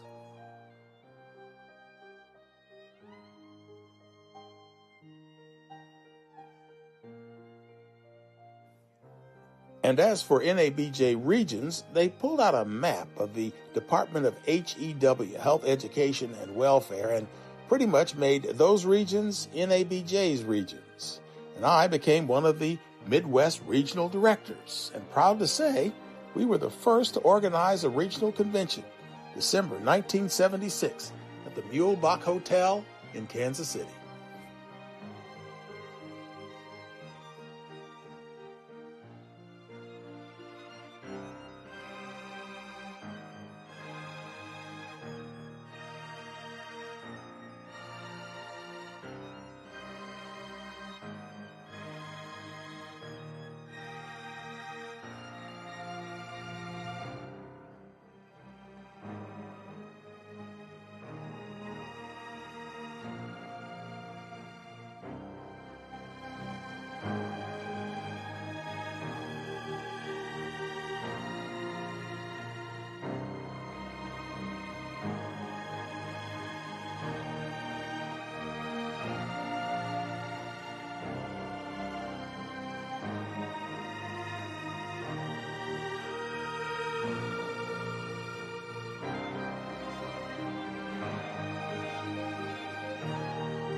All right, folks, joining us in the studio is Sam Ford. Sam, first of all, that's a great video.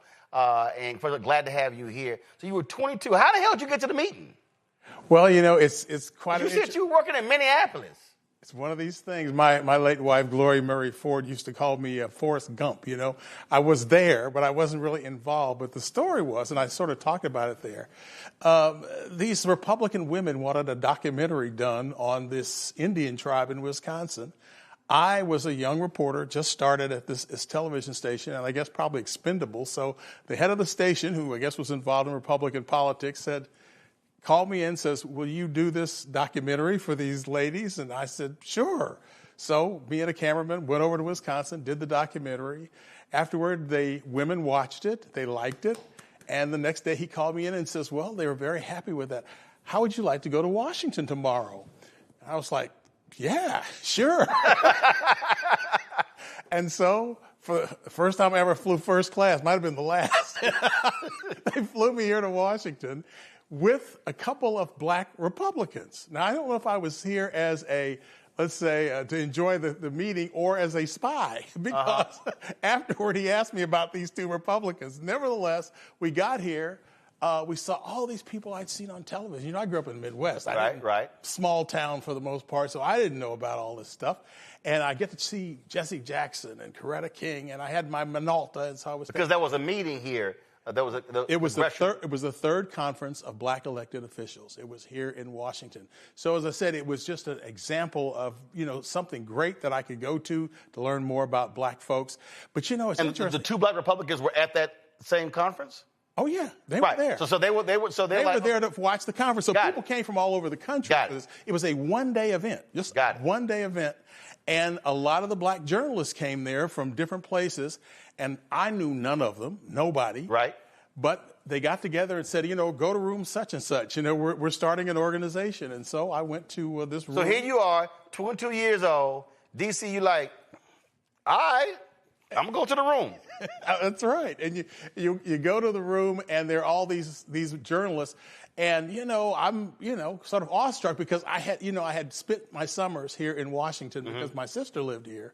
And I'd watched Channel 9, so I knew who Max Robinson was. Of course. So I was like starstruck. You got Max Robinson, Mal Good, who was the first black network correspondent at ABC. Okay. Greg, our fellow Alpha brother. And Maureen Bunyan was here. Maureen Bunyan. So I saw these people, and so then the contest started as to who was going to be the president of NABJ. And so Max had his group. Now, hold up, before you can go there. So you're in this meeting, and you're like, hold up. There's an organization going on. Now we got a vote going on. So what are you doing in the room while you're watching all of the machinations happening? What are you doing? We're coming and going, basically. You know, I'm going out there taking pictures, then we come back in here, and it's a lot of things like that, and it's laid back, really, you know, for the most part. And again, it's an opportunity for me to see a lot of these people like Jesse Jackson and whatnot. So I come back into the room, and the politicking starts. And so Chuck Stone, who I did not know at that time, is from the Philadelphia Daily News. And he was the catalyst for this meeting. Right. And he said, you know, we can start an organization. You've got the dentists, they've got their organization. You've got the lawyers, they got their organization. We need one for black journalists. So you got factions. So now you're sitting in the room, and you got factions trying to sit here. Okay, who's going to do what? Yeah. Who's going to be president? Right. So Max is lobbying. Chuck is lobbying. Basically, it was the Philadelphia... Now, Max is lobbying for him to be president? Correct. Okay. And Chuck is lobbying to be president. Okay. And so... And Chuck is the one who called the meeting. Well, I'm not sure exactly who. I think it was kind of a combination of D.C. and Philadelphia journalists who got together. Because Philadelphia already had a chapter of black journalists. Correct. Go ahead. Correct. So anyway, here they come together, and it's a question of who's going to be the president. Max campaigns, we hear his spiel. Chuck campaigns, we hear his spiel. Chuck is probably more organized about this thing. Right. And he says, you know, we're going to start this organization, and we're going to call it NABJA, N-A-B-J. That was Chuck's word, NABJA. And so they had a vote. And there were more newspaper people than TV people, and so they won. So Chuck won. Who'd you vote for? I voted for Max, of course. I didn't know who Chuck was. You stuck with the broadcast people. Of course. You're like, oh, I know him. I know him. But first of all, I always joke with people because so a lot of people did not realize that NABJ's colors are black and gold. They didn't even realize that. The colors are black and gold. Well, certainly this year on all the decorations, 50th anniversary, yeah. Because Chuck Stone's also an alpha. Oh, really? We were had. You don't even realize that. You don't even realize that. Chuck Stone was an alpha. And so, for the longest, people, I remember we were in some meeting, they were like, oh, we had this color scheme. Like, I said, these are actually our colors. And then they were kind of like, what? I said, oh, yes, NABJ's colors are black and gold. Oh, that's hilarious. Speaking as an alpha. I did not know that. Yes. Absolutely. But a wonderful photo, and I wish I had it to show folks now, but a wonderful photo that one of Chuck's associates said he always kept on his desk. It was in 1961. They were in New York City, and you see Chuck Stone sitting at the front, looking back and smiling. Next to Chuck is Malcolm X. Behind Chuck is Adam Clayton Powell, and behind Malcolm is Kwame Nkrumah. And they're all sitting there at this event in New York City. And as I said, it was just a wonderful thing. And I wish I had the photo here. But Chuck has been obviously involved for a long time. Oh, yeah. And they said he was known in Philadelphia as the guy that criminals would want to turn themselves into. Yeah. When they wanted to turn themselves in. Yeah, but see, also Chuck's history before that, Chuck was the editor of Chicago Defender. So you're talking about obviously the most dominant black newspaper in the country as well, and so so many of those folks, Vernon Jarrett, came to Chicago because of Chicago Defender, and all were sort of crossing paths together. What's also interesting, and we've had other finalists on this week, the fact that yes, there are 44 finalists, but there were people who were in that room who were scared to sign the sheet. Why did you sign it? Well, I wasn't scared. I mean, I was the youngest NABJ member, and I had gone to Minnesota to go to school. So you're in the room. You're the youngest person in the room. I'm the youngest person in the room. Now, I know that because Allison asked me. She says, "What month were you born, Sam?" I said, "Oh, she was trying to claim May." She was born in April. It was that close, but yeah, it was no concern of mine. At that point, we really didn't have many black people in the media. And I had gotten into this traineeship with WCCO television, and then ultimately they got to pick a person to be a trainee for CBS News. And so WCCO picked me. And so, my thing is we're trying to get black folks in there. This is a great thing. We need an organization to try to get more black people in the newsroom. Mm-hmm. I'm older than you, and I don't know if you've heard this, but, there were so few black people on television at that time. Jet Magazine every week had a list of the black people who were going to be on national television so you could watch. In fact, the video was playing, and I'm familiar with this because it's been talked about. I knew Randall Robinson, Max Robinson's brother. So when Max was in Virginia, they had him, he was working for a television station because Max Robinson had this unbelievable voice. I mean, he had a television anchor's voice. He also had a television anchor's stature. He walked into the room and you're like, okay, that's the man. So he's in Virginia. He's in Virginia, and they had a partition. You could not see Max. You could hear Max, but you couldn't see Max. So one day, Max just got tired of that shit, and he just tore the damn partition down. The white folks in the town went crazy. They were like, oh my God, that's a nigga. They literally lost their minds because he lost his job. Yeah, he got fired. But he just got sick and tired of not being seen. Okay, y'all just wanted my voice, and tore the partition down. All them white folks lost their mind. Max was a very distinguished gentleman. I mean, you really knew you were in the room with class when you were with Max. And, of course, ultimately, he left Channel 9 here in Washington, and he went on to ABC News. He was one of the triumvirate of anchors there on their evening news. Peter Jennings, Max Robinson, and Frank Reynolds. And so knew it well. We were a family, in fact, in Houston. KTRK, the ABC affiliate, was #1 station and still is. The main anchor there, last name Ward, he just died. He was anchor there 50 years. So I knew those three every single day. Peter Jennings was in London, Reynolds was in D.C., they had Max in Chicago. So exactly. knew it quite well. So all of a sudden, so you're in this group and you're the youngest, and like any organization, I mean, you're trying to get it started, and then it's again. So those formative years. Now you go into the 80s, and all of a sudden, you're trying to build. So as you're seeing this thing grow, how is it making you feel to literally watch this thing just go from just this meeting and to a literal organization, to national conventions, to what it is today? It was interesting because for many years it was just basically a club. And so we would have our convention, and then afterward we'd have our business meeting, and somebody would stand up and say, "This is the worst convention that I have ever seen." And they would complain about this and that. And it was pretty much a club until we had our Atlanta convention in, I think, 84. And at that point, the Atlanta Association of Black Journalists, they had a good organization down there. They organize a professional convention. And I remember Katharine Graham, the head of the Washington Post, she personally came down there and ate with people and chatted with people. And then the 84 campaign was going on with Walter Mondale. Mm-hmm. And Andrew Young, who was the mayor of Atlanta, mm-hmm. came to the convention and used the phrase smart-ass white boys. Yes. Who were with Mondale. And, being the Black Journalists Organization, we heard this. I thought, okay, well, But it was big news. Suddenly, CBS News led the newscast that night with smart-ass white boys. And so suddenly, I think our organization got stature, and it became a lot more professional. And so at that point, we were going to different places. And, now I don't know, because I'm not in the leadership of the organization anymore. I am.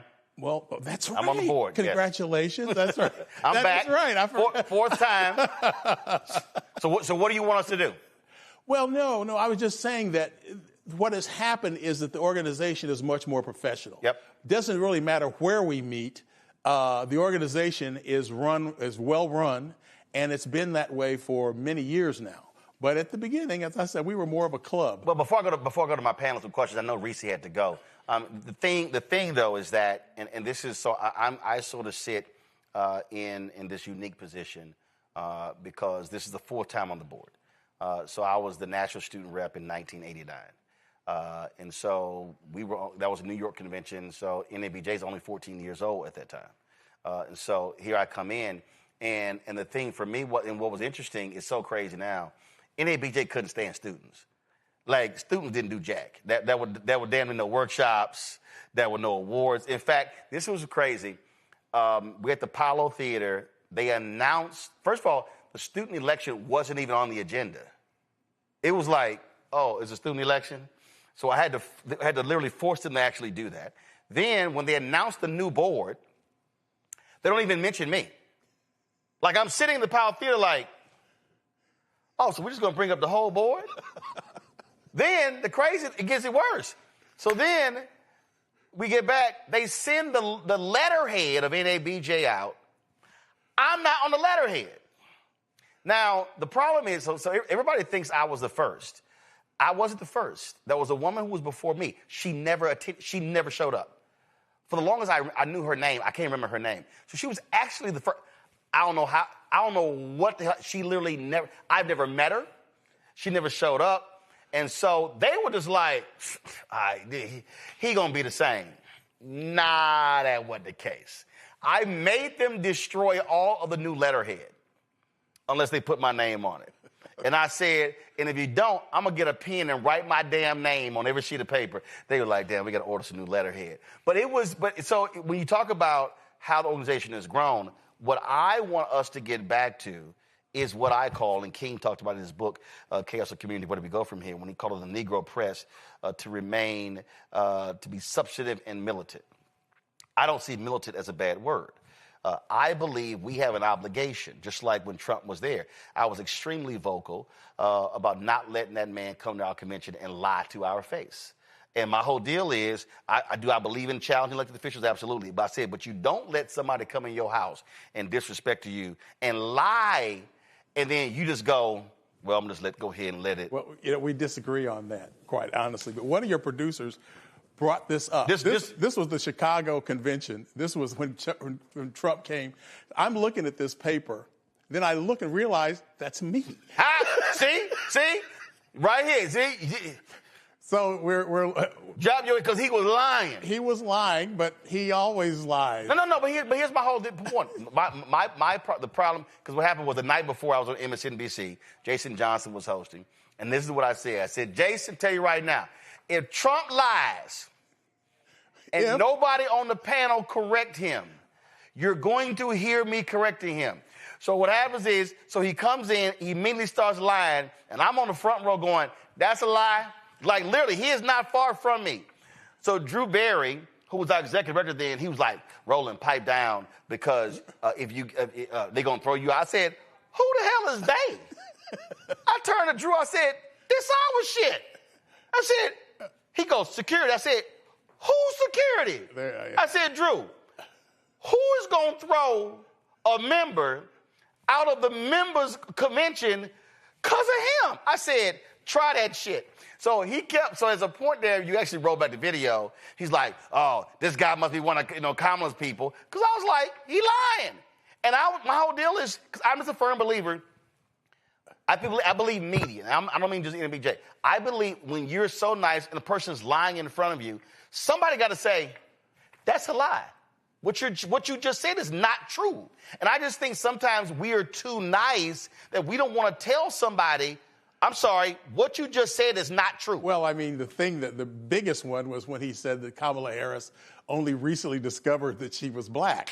And, of course, we were shocked that he said something like that. He understands race, though, I can tell you that. Of course he does. And but the thing was, Rachel Scott, who was the ABC correspondent, said, well, she was a member of AKA, a black sorority, and she did attend Howard University to, sort of knock that down. Of course.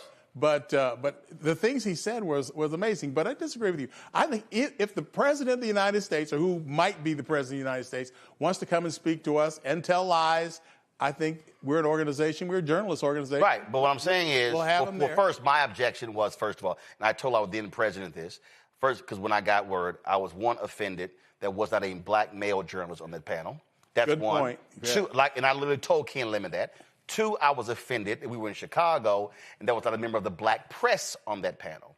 And I said to him, if you had a panel of 4 black men and not a sister, I said the sisters at NABJ would be lighting your ass up. I said, so I had a problem. I had a problem there. And so the issue for me is the issue for me is that if you're going to invite a known liar, then you better have folk there who are prepared to challenge every lie and not allow the lies to be told. Last point before I go to the panel, I also was greatly offended that they allowed Harris Faulkner of Fox News to be on that panel, especially when she wasn't even a member. So my whole deal is, no, if you can't pay your dues, you ain't sitting your ass on that stage. Yeah, I felt that might have been some deal made to get him there. Right, and my whole point is, we don't make deals. Yeah. And if she want to be on that panel, tell her to send that check. That's just me. Yeah. That's just me. Let me, Greg, your question for Sam. Yeah, thank you, Roland. Man, really enjoying this conversation. And thank you, Brother Ford, for being one of the founders. And it's an honor to be in conversation with a living legend. The brother that you mentioned at the beginning of that brilliant short film, I'm going to show that to my students, in fact, the great Reggie Bryant. I knew Reggie Bryant, Philadelphia. Yeah, Reggie Bryant. He was the first great radio host. First national black program, really, was hosted by Absolutely. him. WHYY, Absolutely. Philadelphia. Yes, sir. Yes, sir. And he spent, as you know, as you both know, as you all know, spent time in black radio. When I came to Philadelphia in the early 90s, he had a show on WHAT called In Pursuit of Truth. And the question I want to ask you is about the current generation and future generations and preparedness. Reggie was so brilliant in his questioning and his debate skills and his conversations because I think in part he was so very well read. How do you see the current generation meeting the challenge of being deeply and well read in order to be prepared as a journalist? Yeah, and thank you, brother. I understand that. Well, I can't really speak there. I mean, I think most reporters, and I do know some young reporters, tend to be, let's say, well-read enough to know what they're talking about on the particular story. But when you talk about well-read, honestly, as I've moved through the industry, not a whole lot of people are well-read anymore. They know what they got to know to get the message across. But, that's kind of rare these days. And I think it was probably pretty rare those days when we started NABJ. I just don't think so. But he was definitely good. He was definitely well read, as you said, and I was impressed because again, we really didn't have many blacks on TV, and here was a black man on television talking about issues, and of course, he is deceased, as you probably know. Well, I think the point there that Greg is raising is one that I believe our responsibility at our convention and at our other events is to explain to people that you may have the technical know-how. You may be polished with your live shots, But what's important is not leaning on some cards in front of you or a producer in your ear. Yeah. And that was my whole point when I was talking about, again, at the convention. When I was at CNN, it used to piss me off. I'm sitting here, and I'm like, that's a lie. That's a lie. That's a lie. I'm looking at the anchor like, you don't know that's a lie? And look, most people I worked there, they weren't smart. They weren't. And so they weren't well read. And so the problem is, so lies get spit out. They don't correct the lie in real time. And I don't believe in, well, last hour, so-and-so was on, so here's so-and-so to tell us what was true and what wasn't. No, I'm a firm believer in, no, in the moment, you actually check it. And what we have to do is, when I talk to young journalists, I tell them, you got to be reading. Yeah. You got to have the knowledge. So when that thing happens, and when you see it, you know what is true and what is not. And that, to me, I believe, is a huge, huge problem for next generation journalists, is that they have been trained to pass tests. They've been trained to know technical pieces, but they have not been trained to think. Correct. And that's the biggest, every intern who comes through here, I say that's the biggest issue. Can you think? Can you be able to recite something and you know that because you've prepared yourself before? And I think that's just a huge thing. And that's our responsibility to drive that home, because otherwise they're just going to be out there doing interviews and folks can just say stuff and they got no response. Yeah. And the lie just going to stand. Joy. Well, first of all, this has been such a fascinating conversation, and I'm so honored to be here. Along the lines of what we've already been discussing, what is NABJ's goal and responsibility and mission in this moment, in your own words? Well, the only thing I can do is kind of look back from 50 years ago. We were 44 journalists, and, not everybody in the U.S. knew that we were forming an organization. As I told you, I just happened to be there. But some did. But the next year, obviously, there were a lot more people because they realized the organization existed, and we were, of course, spreading the news. When we had that Chicago convention that we were just talking about, we didn't have 44 journalists. We had 4,400 journalists. Mm-hmm. And so that was really significant. It made me feel good. I know that's your hometown. I worked there 6 years. I'm from Houston. Oh, you're from Houston? I Houston? worked there 6 years. Well, I associate you with Chicago. I got you. But in any event, you know Chicago. Yep. And so it was, I guess, a special thing for you. It was great for me to see all of this happening. And, of course, at the beginning, I was the youngest one. Now I'm like one of the oldest ones still there. I think there are about half of us still living, which is pretty good. If you think about 44 years, 44 journalists, and 50 years later, about half are still there. But our mission at that time was getting more black people in newsrooms. That was what I wanted to do. That was my mission. My whole idea was getting more black people into newsrooms. And then once they got into the newsrooms, the idea was to make contributions or whatever. But I think that's been a good thing. And I think, you don't have to have a real complicated mission that nobody understands. But getting more black people into newsrooms is something that we can understand. Yeah, I think absolutely. I mean, that is, I think, over the last 50 years, that has been the goal, and it still is. But we also have to recognize that our industry is contracting. And what we have not been able to do is understand the pivot. And so where we are now is, and this is, as the Vice President Digital, I'm trying to get us to understand, is that we have to recognize that now we're living in this content creator economy. Now we're living in a totally different world than we used to. Radio, basically news radio jobs have been obliterated. I mean, they're virtually gone. It's not. You're right. Okay? And so then when you talk about what's happening, you used to have on newspapers, you had an education beat. I covered City Hall in Fort Worth. We had 2 City Hall reporters. We had a county government reporter. We had a political reporter. We had, now all of a sudden, you don't even have those beats anymore. And so now with this creator economy, now which is the hardest thing for a lot of people, is teaching journalists to also understand the business of the business.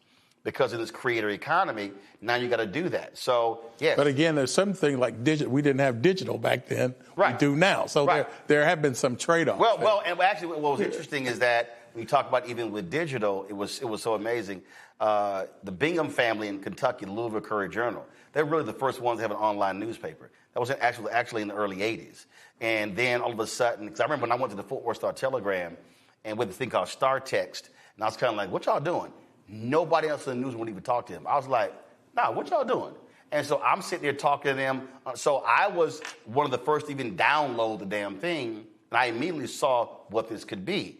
And so now where we are is now what we have to do as an organization is now be retraining, or not retraining, really training this generation to understand what the next 20 years is going to be like, because now we're in a situation where, okay, I own this. This is 5,800 square feet. We're adding 3 new shows. All of a sudden now it's, okay, how do you now literally create your own media company? And even as an individual content creator is really Individual Content Creator Inc. So now we have to train people not to work for the newspaper or the TV station, but how can you literally build and create your own media company? Yeah. Because that's what the industry is shifting. And one other thing, Roland, that NABJ has done, we have the exhibit center, right? And this is a center where young people come from all over the country to get jobs. My daughter, she's in communications now, but she was, at the University of Kansas, where we both went to journalism school, University of Kansas, and she came home and I said, well, you need to get a job. So I'm sending you to the San Diego NABJ convention, and I hope you can get a job. She went out and she didn't get a job. But nevertheless, that is where a lot of people go, because the television companies are there. Right. Now, Channel 7 is owned by Sinclair, right, which is a right-wing outfit, and I worked for them. They were fine to me. But nevertheless, one good thing about Sinclair is they have a lot of television stations, a lot of small-market television stations. Nexstar. And you come in there, you can get a job from them. I mean, you're not going to be making much money, but the point is you need to get a job. So one of the things NABJ is it's become a place where if you want to find a black reporter, or you're a black reporter who wants to find a job, you meet at NABJ. Here's what we experienced this year. We had a drop-off of about 40 of those exhibits this year. Donald Trump. And because of the entire anti-DEI, what I've been saying is we have to fortify the organization, because in the next 3 years, we're going to see the exact same thing. So now we're going to see, in the next 3 years, we're going to see who actually gives a damn about diversity, who actually cares about hiring talented black journalists, and who was doing it just because of the climate. So the climate we're living in is real. Well, I noticed, though, I was thinking about that, but Sinclair had a big operation at NABJ this year. Fox News had a big operation at NABJ this year. So, yeah, I mean, but the point is, at some point, if you're a black reporter, you want a job. If you're a company that you want to hire black reporters, because you need black reporters if you're covering the news in these cities. Okay, and so the fact that NABJ exists, it is a place where the two can meet, and that's been one wonderful thing about our organization. Well, look, Sam, we appreciate it. Thanks for being at that meeting and being one of the 44 finalists. We appreciate it. Thank you. Folks, got to go to break. We come back, our Marketplace segment. Of course, Christmas is around the corner. And, of course, it's all about supporting our black-owned businesses on shopblackstarnetwork.com. That's next right here on Roland Martin Unfiltered on the Black Star Network. They said the quiet part out loud. Black votes are a threat, so they erased them. After the Supreme Court gutted the Voting Rights Act in 2013, Republican legislatures moved fast. New voter ID laws, polling place shutdowns, purges of black voters from the rolls. Trump's Justice Department didn't stop it, they joined in. In 2018, his DOJ backed Ohio's voter purge system, a scheme that disproportionately erased black voters. Their goal, erase black votes and political power. Yeah, that happened. These are the kinds of stories that we cover every day on Roland Martin Unfiltered. Subscribe on YouTube and download the Black Star Network app. Support fact-based independent journalism that centers African Americans and the issues that matter to our community.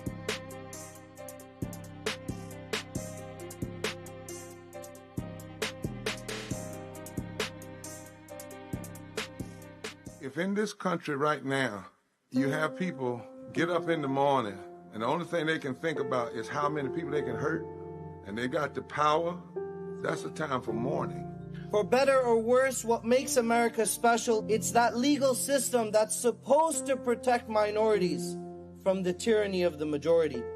We are at a point of a moral emergency. We must raise a voice of outrage. We must raise a voice of compassion. And we must raise a voice of unity.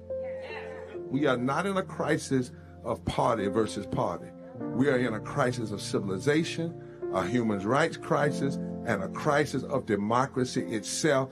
And guess what? You've been chosen to make sure that those that would destroy, those that would hate, don't have the final say, and they don't ultimately win. Michael McMillan, President and CEO of the Urban League of Metropolitan St. Louis, and you are watching Roland Martin Unfiltered.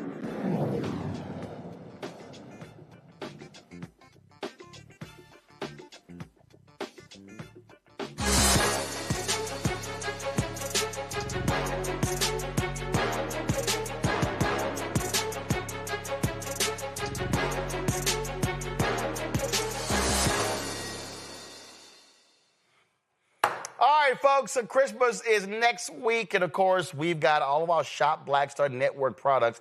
You see them all to my left here. So you name it, we got it. Get a shot of that. Come on, get a shot of that. So now we got one more to add to all the products here.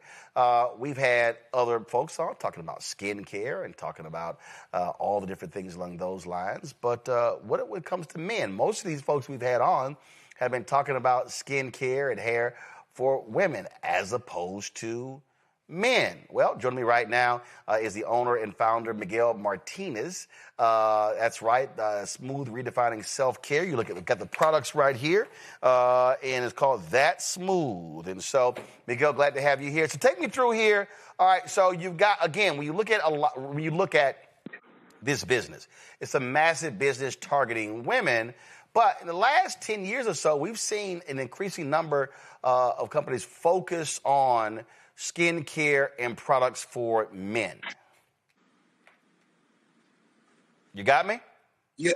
Oh, yes. I'm sorry. I had lost my audio for a moment. So what I'm saying is that, like, really, I dare say, the last decade, we've seen an increasing number of companies really focusing on the skincare and beards and all of that when it comes to men. Talk about when did you create this and what was the impetus for it? Okay. Well, first, I want to thank you for featuring us on your show, and I want to thank the viewing audience as well. So our journey started really as a result of personal need. So I'm a former investment professional. I was a stockbroker, then a mortgage professional. So I always had to, look presentable. And there was a time, you remember, when there was a thing about beards. And so just over decades, my skin just suffered from a lot of irritation. I was getting hyperpigmented under my jaw. Around the same time, my sons were having issues too. My son, Miguel, he was really stepping up. Actually, he went to work on Capitol Hill as special counsel to John Lewis and also on the House Ways and Means Committee, and he was bumping up badly. My other son, Robert, he was an artiste, an art curator.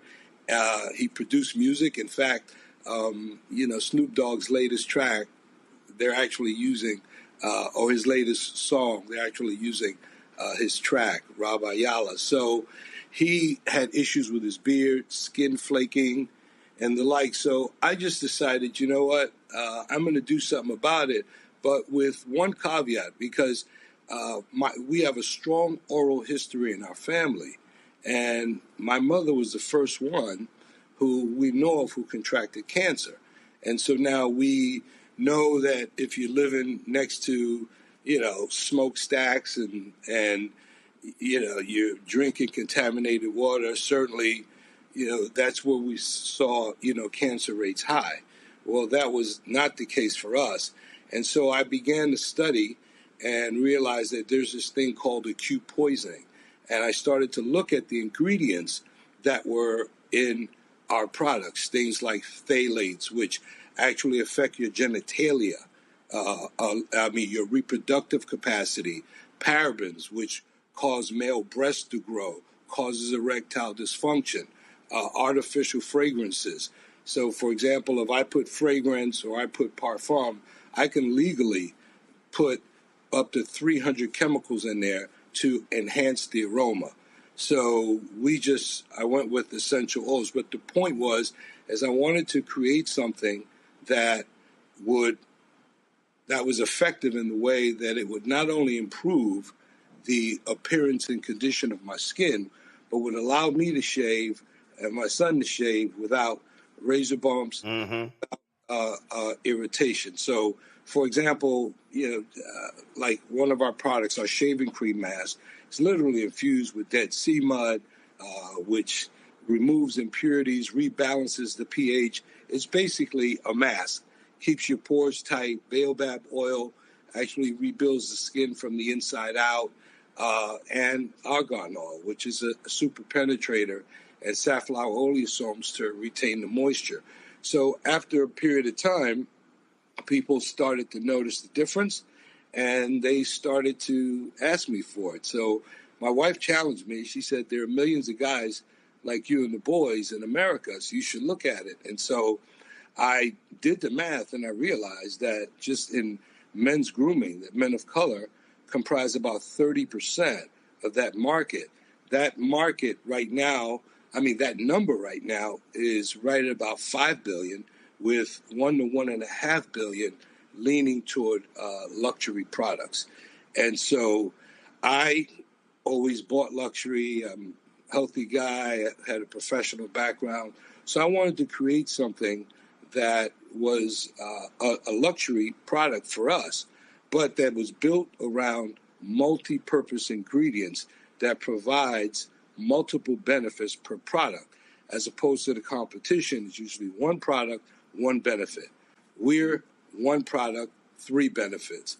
And so, we were successful at it. The thing I'm most proud of is that in the 7 years that we've been in existence, we've yet to have a product return because it didn't live up to its claims. So let's talk about the products. So right here, we've got the premium natural shaving product set. That's what we got. That's what we got right here. And so we got pre-shave oil, shaving cream, aftershave balm. So walk us through that. So shaving. Why should we be using a pre-shave oil, and why should we be using an aftershave balm? Explain that for the folks who just simply shave and they move on. Right. Well, and obviously, and I'm taking the skincare approach. So for us, but it's especially important for men with textured hair. What the pre-shave oil does, first and foremost, it's going to coat the skin to prevent irritation and allow the razor to glide. Ours, the way it's formulated, literally binds to the hair and makes it slick. So it prevents you from getting razor bumps because, the hair maintains, its pliability, its slickness. And I would say prior to that, of course, is we need to wash our face and always apply a hot towel, like these commercials that we see, and we have to go way back. I had an uncle who I would just watch him groom. And I remember, going to the barbershops when I was younger in Harlem, and I would watch him, wrap towels around the face and apply heat. And so it's important first to start there so that we make the hair pliable. And then when you add the pre-shave oil on, that's going to coat you, keep the hair slick so that it doesn't curl back in when you're shaving. When it comes to the shaving cream, again, as I indicated, it doubles as a mask, a Dead Sea mask. So a Dead Sea mud mask, forgive me. And so the important thing was I wanted to create something that had the thickness, the viscosity to hold up to very textured hair. That's number one.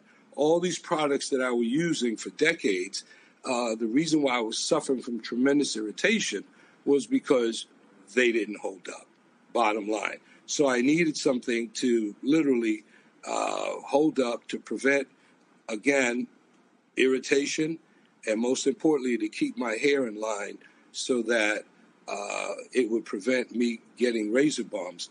But at the same time, so when I apply it, I literally apply it all over my face and all over my stubble, and I shave, and then I allow what's on my face to dry. And in so doing, just by doing that a few times, giving ourselves a facial. So there's no need for any hard exfoliants once a month or anything like that. Just by doing that, you're naturally exfoliating your skin and, removing the impurities and rebalancing the skin's pH, etc. Now, the aftershave facial balm, that's a super product. I actually use it every day, whether I shave or not. And even now, I'm sporting a very low beard. I still use it. Its benefits is first and foremost, it calms the skin, okay, with things like chamomile, colloidal oatmeal. And then it's got beta-glucans, which helps to rebuild the skin. But also, beta-glucans is to the skin what mortar is to bricks. It fortifies it, protects it against environmental stressors. There's natural menthol, which cools the skin. There's hyaluronic acid, which women know about way more than we do. But what it does, that carries 100 times its weight in moisture. So it keeps the skin plump and youthful looking. And then the ingredient I have in there called safflower oleosomes, and that is nature's moisture delivery system. So what the oleosome does, let's say in the safflower plant, is that it releases hydration constantly so that the flower doesn't wither. So we actually grabbed the patented formula. It's not our patent, but we infused it with safflower oleosomes to release hydration all day long. So it is non-greasy. None of it's going to compete with your cologne. And it's very light, but it's going to keep your skin hydrated and protected. Absolutely. Now, before I go to our panel, before I go to Joy and Greg to ask questions, I've been doing this for several years now. You have this two-piece single blade razor. And for the longest, a lot of men were sitting here buying the razors, and they were spending crazy amounts of money buying razor blades in stores. And a lot of folks have been going to these blades here where you're just buying the steel blade replacements. Explain why. Okay, well, it is interesting. If you see here, this is a 1950 Gillette Black Beauty that I inherited from my uncle. Wow. The family gave it to me. And even before that, you see this straight razor, and this is 100 years old. Now, that bad boy was used for some other stuff, too. We're not going to go into that. That's right. It started to go out of style in World War I, because in World War I, they had to wear gas masks to protect from chemical warfare. But the reason why that razor is so good, first of all, it does have new technology. I don't know if you open it up, you'll notice that it's got a heavy handle. Yeah, this is a very heavy handle. It's got a knurled handle, so even if your hands are wet or soapy, it's not going to, and I was going to take, it's a two-piece, so you turn it upside down to open it. I got it. As opposed to three pieces, and you just stick it back in and just put the blade on, roll it back on. But the benefit, the real benefit to that razor is that first and foremost, it's perfectly weighted so that you apply zero pressure to the blade. The other thing is with the closed comb and the design that it has, it's not going to put too much of that blade on your skin in order to irritate it. So it's going to give you a very close shave without irritation. All you do basically is you tilt it 30-degree angle, and you take short strokes, and you spin it and take short strokes. The other thing is it's more environmentally friendly because it's made out of chrome-plated solid brass. So it's made out of metal. So if it was left and lost in whatever amount of years, it's going to disintegrate back into the earth as metal. But the other thing is that it's permanent and it's really more economical. Because if you really look at the cost of cartridge razors, which affect us more, because first of all, those razors were really created for men with straight hair. That ain't us. Okay, hold up. This is a black show, Miguel. Those razors were created for white men. Go ahead. Right, plain and simple. And the reason being is that because their hair is straight, that first blade literally comes and it pulls and overpulls the hair, so that when the other blades come, that means the hair has some space between the skin and where it is in the follicle. And see, that doesn't work for us, because first of all, you have 2, 3, now up to 5 blades coming against barely protected skin, which means it's taken off too much of the skin barrier. When that happens, the first thing that the skin loses is moisture very rapidly. But the other big danger is that by overcutting our hair, and if it's sitting below the skin level, then when it dries, it's going to do its natural curl. It's going to curl, wave, and that's the main cause of razor bumps. Wow. And I speak to a lot of young cats that, man, I'm afraid of razor. I said, first of all, groom shaving was invented in Egypt by men who look like us. Come on. So we created the game. We were the first groomed people on the planet. So it's not that, it's technique. And if you look at pictures of your grandfathers and your great-grandfathers and great-uncles that were shaving, you don't see them bumped up.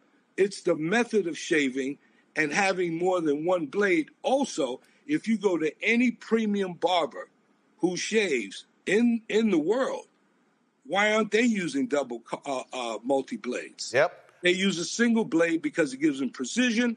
It allows them to shave close. And there's a method of shaving that, in a nutshell, with our system, you're going to get a barbershop level shave, but at home. And we also have instructions in there on how to use it. Greg, first question, Greg, from Miguel. Was that smooth? Man, that this is an amazing conversation. You're absolutely right, Brother Miguel. I've been to Egypt a dozen times, Kemet, and led tours, and what you don't see on those walls is men with beards. Usually the beards are the foreigners. So I mean, but the shave is tight, and across Africa, where are the bumps? The fades are tight, man. So I want to ask you. I wanted to ask you about your mother, and I wanted to ask you about your beloved Harlem. And when you lifted up that straight razor, of course, I thought about Bumpy Johnson. And so I want to ask you about the. No, I wanted to ask you. See, you so cool with it. I've been looking at the website. What is the role of style in general and Harlem style in particular in your approach, brother? Well, Harlem, it's like, and I grew up on 125th Street, so you can imagine I'm a couple of blocks from the Apollo, and just in my era, even the gangsters, like, they dressed up. I mean, I don't know what decade that happened, in the 90s or early 2000s, where thugs wanted to look, like thuggish. So well, it all changed when Timberlands became dress shoes. Right. I'm sorry. I got to wear shoes that are either suede or can be polished. Right. And also growing up, you talk about the sneaker style now. So in Harlem, we would dress. I mean, alpacas, we were impeccably dressed. And we even had a sneaker game with it. Where back then it was like Pro Keds, but they made them in several different colors. So, you throw them on, but that's when you were casually dressed. You wouldn't do it in a suit. So Harlem has this history, of it being a place of renaissance, of art, of culture. And, so, that's part of it. And then the other part of it, going back to my mother, our parent company's named Audia for Shave. My mother's name is Audia.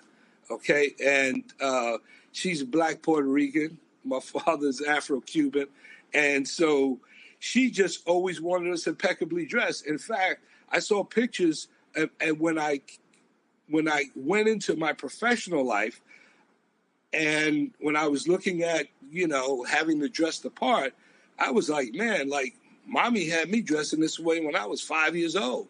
I mean, French cuff shirts, cufflinks, bow ties, braces, wingtips, split toe shoes. She would have our clothes custom made even. And she was at the door making sure that we looked presentable before we left. And if not, she would send us back to do it. Now, she didn't necessarily care how we looked coming home as long as our clothes weren't ripped up, because she knew we were all athletic. But so she really set that standard for grooming, because she said to me that I'm never going to get a second chance to make a first impression. And most importantly, she just put in me that ability to dream. I remember watching a television show, I don't know, Father Knows Best or something like that, and I saw the way they were living. And I said, so, Mom, what's it going to take for us to live that way? And she said, well, first of all, you have to do great in school. And I'm like, okay, that's not a problem. She said, but then you have to go to this thing called college.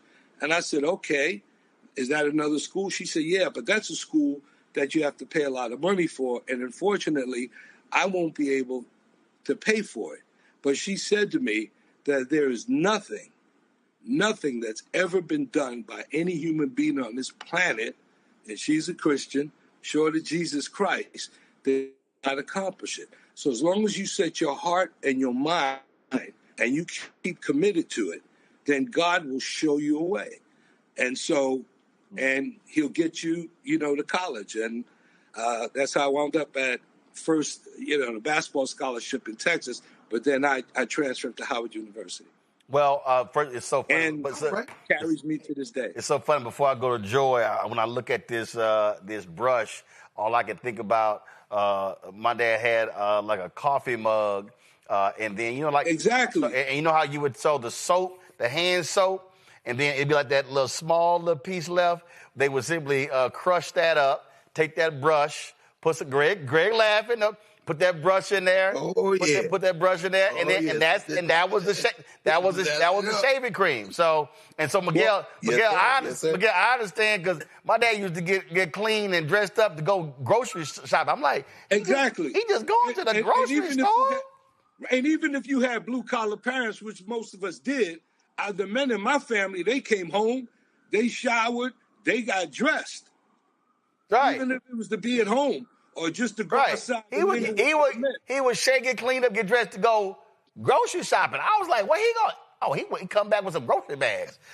I'm going to throw some sweats on. Joy, what's your question? Well, first of all, let me just thank Reese for leaving early so I can be on with these three fine black men. Y'all are just looking great tonight, Miguel. Thank you.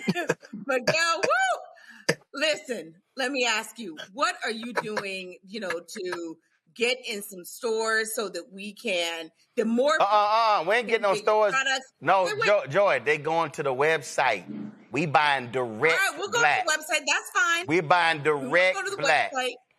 Yeah, but I'll answer your question, Joy. And actually, I was watching Boris Kedjo, and I think he gave a great explanation.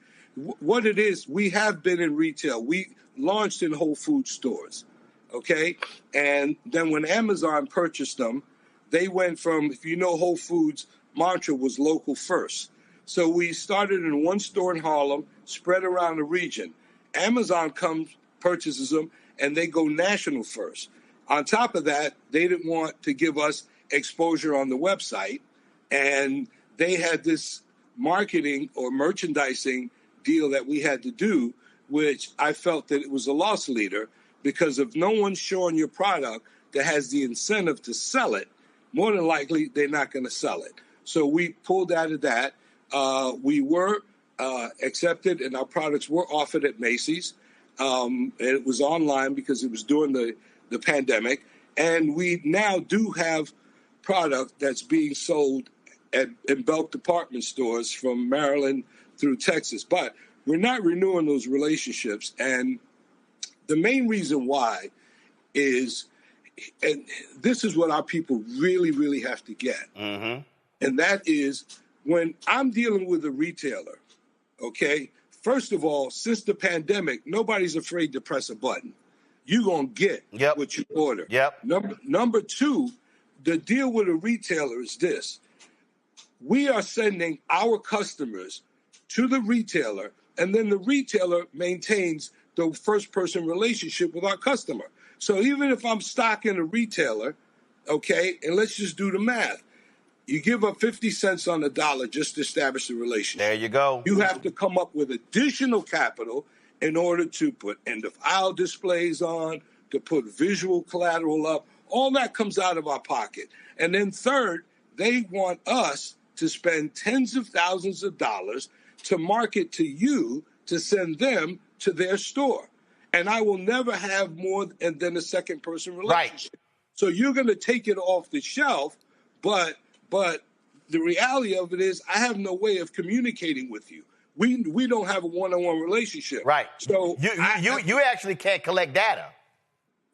Number, and that's the big one. Yep. So therefore, by going direct to consumer, we establish a one-on-one relationship. We have data readily available, instantly, daily.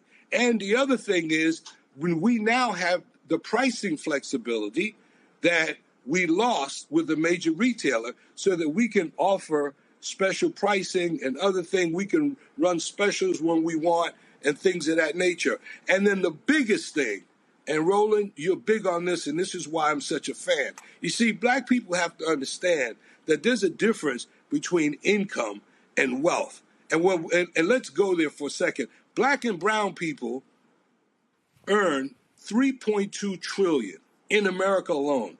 Left alone, we'd probably be the 5th largest nation on earth. But why is our wealth 1/10 of white people? Well, and it's because through quote unquote integration or what have you, they learned the method to remove our money from our pocket ASAP. Yep. And so we're earning this money, number one. Number two, thank goodness, because when the internet got live, that's when I saw it as the great equalizer. Yep. So now we can put in whatever you want, and you can finish it by a black-owned company, a black founder, what have you, and you're going to get a list of everything. Heck, we're even building cars in Atlanta. So the fact is that when we circulate our money within ourselves, which is what, Shop Black Star Network, and now, places like, Shop Red Bag or directly with us, then now by circulating that money, you are building community wealth that allows us to be able to provide resources and things of that nature to our community. We don't have to worry about DEI. We don't have to worry about any of that because we have those trillions of dollars that are circulating as much as possible, and we're raising up multi-million, $1 businesses that really, really impact us. Listen, that's the story. I give this here real quick before we go. We had our fast channels. We had 4 fast channels. We were on Prime Video. We were on Freevee and a couple of others. And the reality is it was costing me more money to send the signal than I was making in advertising. And what they wanted me to do, they wanted me to go hardcore to promote, watch Roland Martin Unfiltered on the Black Star Network on their channel, but I wasn't the one making the money, and I couldn't even sell my own ads. They sold the ads. So I canceled the channels. That's why I canceled them, because I would rather tell people, go to my YouTube channel where my economic split is actually greater than what their split was.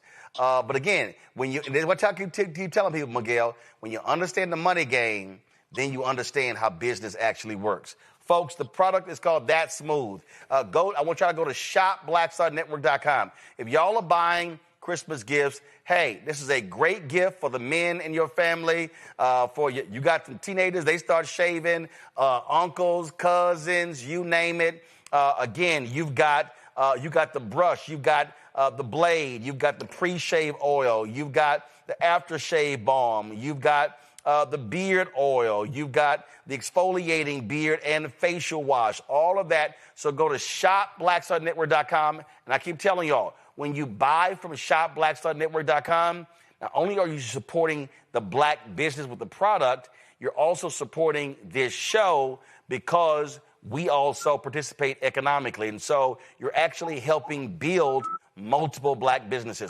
Miguel, we appreciate it. Congratulations on the product. Thank you so much. I'm going to be trying. I shaved before I came on the show today. I shave every other day. So I'll be trying out your razor on Saturday. Yeah, please. And listen, I'd love to hear from you and tell me your experiences. You know, of all the hundreds of reviews that we have, we average a 4.8 out of 5. And just one last thing, too, for our women who shave as well, women love the product because when they use the shaving cream, they also use it as a mask, but also by shaving under their arms, the last thing a woman wants is to raise her arms and her pit be darker than the rest of her skin. So it's all about the hair texture and not you know, whether it's a male or female. Yep. Your texture is just like ours, and y'all shave more of your bodies, those of you who do shave, than even us men. All right, that's smooth. ShopBlackStarNetwork.com. Miguel, we appreciate it. Thanks a lot.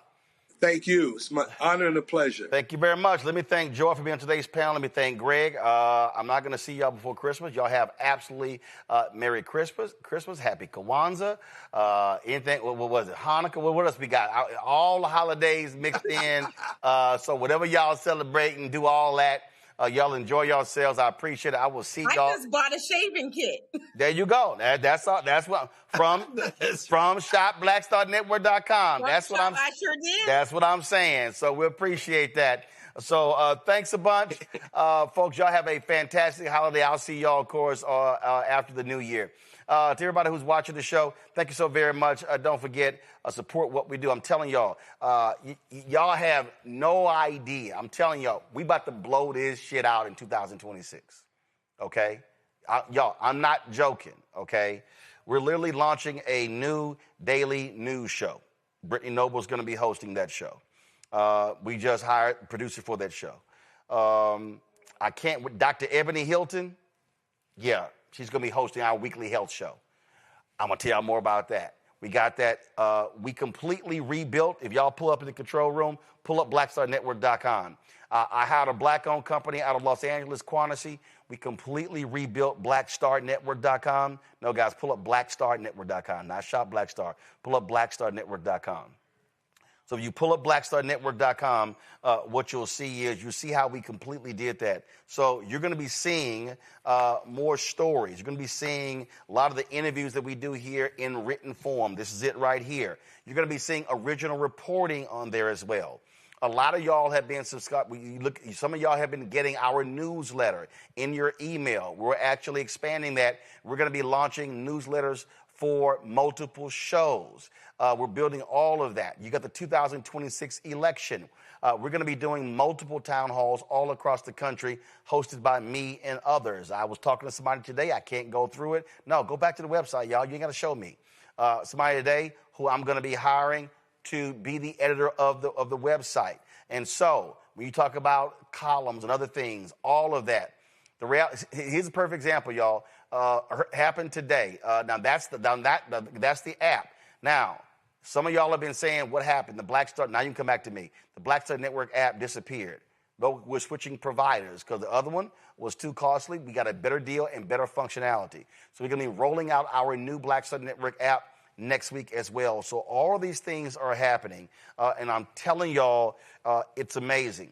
Because let me tell y'all what happened. Yesterday, Blavity did a story based upon the Washington Post story about the president at University of Maryland Eastern Shore suing the professor for defamation. Then Black Enterprise saw the Blavity story, and they posted their Instagram channel today. Then another Instagram page, Black Something Culture, they posted the same thing. We interviewed her a month ago. We had the exclusive. So what we're going to be doing is we're taking BlackStarNetwork.com, and that is going to become our news portal. That's going to become our Black News Wire. You got Associated Press, that's what Black Star Network is going to be. So I'm telling y'all right now, it's some amazing things. So when you support this show financially, I went to the post office today, probably had about 30 or 40 checks and money orders in there. When you support this show, Black people always talk about, we got to have our own. You got New York Times, you got CNN, guess what? We ain't waiting. So we got this show, another daily news show, adding two more weekly shows. Then we're building out the website. We're going to be completely building out this Black News and Information Network. That's what we're doing. So when you give, that's what your dollars are going to support. This week alone, I've already hired 3 people. I'm about to hire a 4th person. I hired another person. So literally, we've got 5 new people who are going to be joining our team in 2026 that we didn't have in no, not 5. We're going to actually, no, it's not 5. I'm sorry. It's going to be 7. 7 new people who are going to be joining our team in 2026 that we didn't have in 2025. So when our anniversary, September 4th, when you saw me saying, hey, let's raise $1 million, this is what I'm talking about, okay? I just pressed the button yesterday where we are doing almost $200,000 in equipment upgrades, all right? Massive equipment upgrade on audio in the control room, new robotic cameras, stuff on the road as well. Y'all, all this stuff costs money. And so I'm always saying that we can't keep saying, man, why we don't have anybody covering our stuff. Y'all, because they can't afford it. They can't afford it.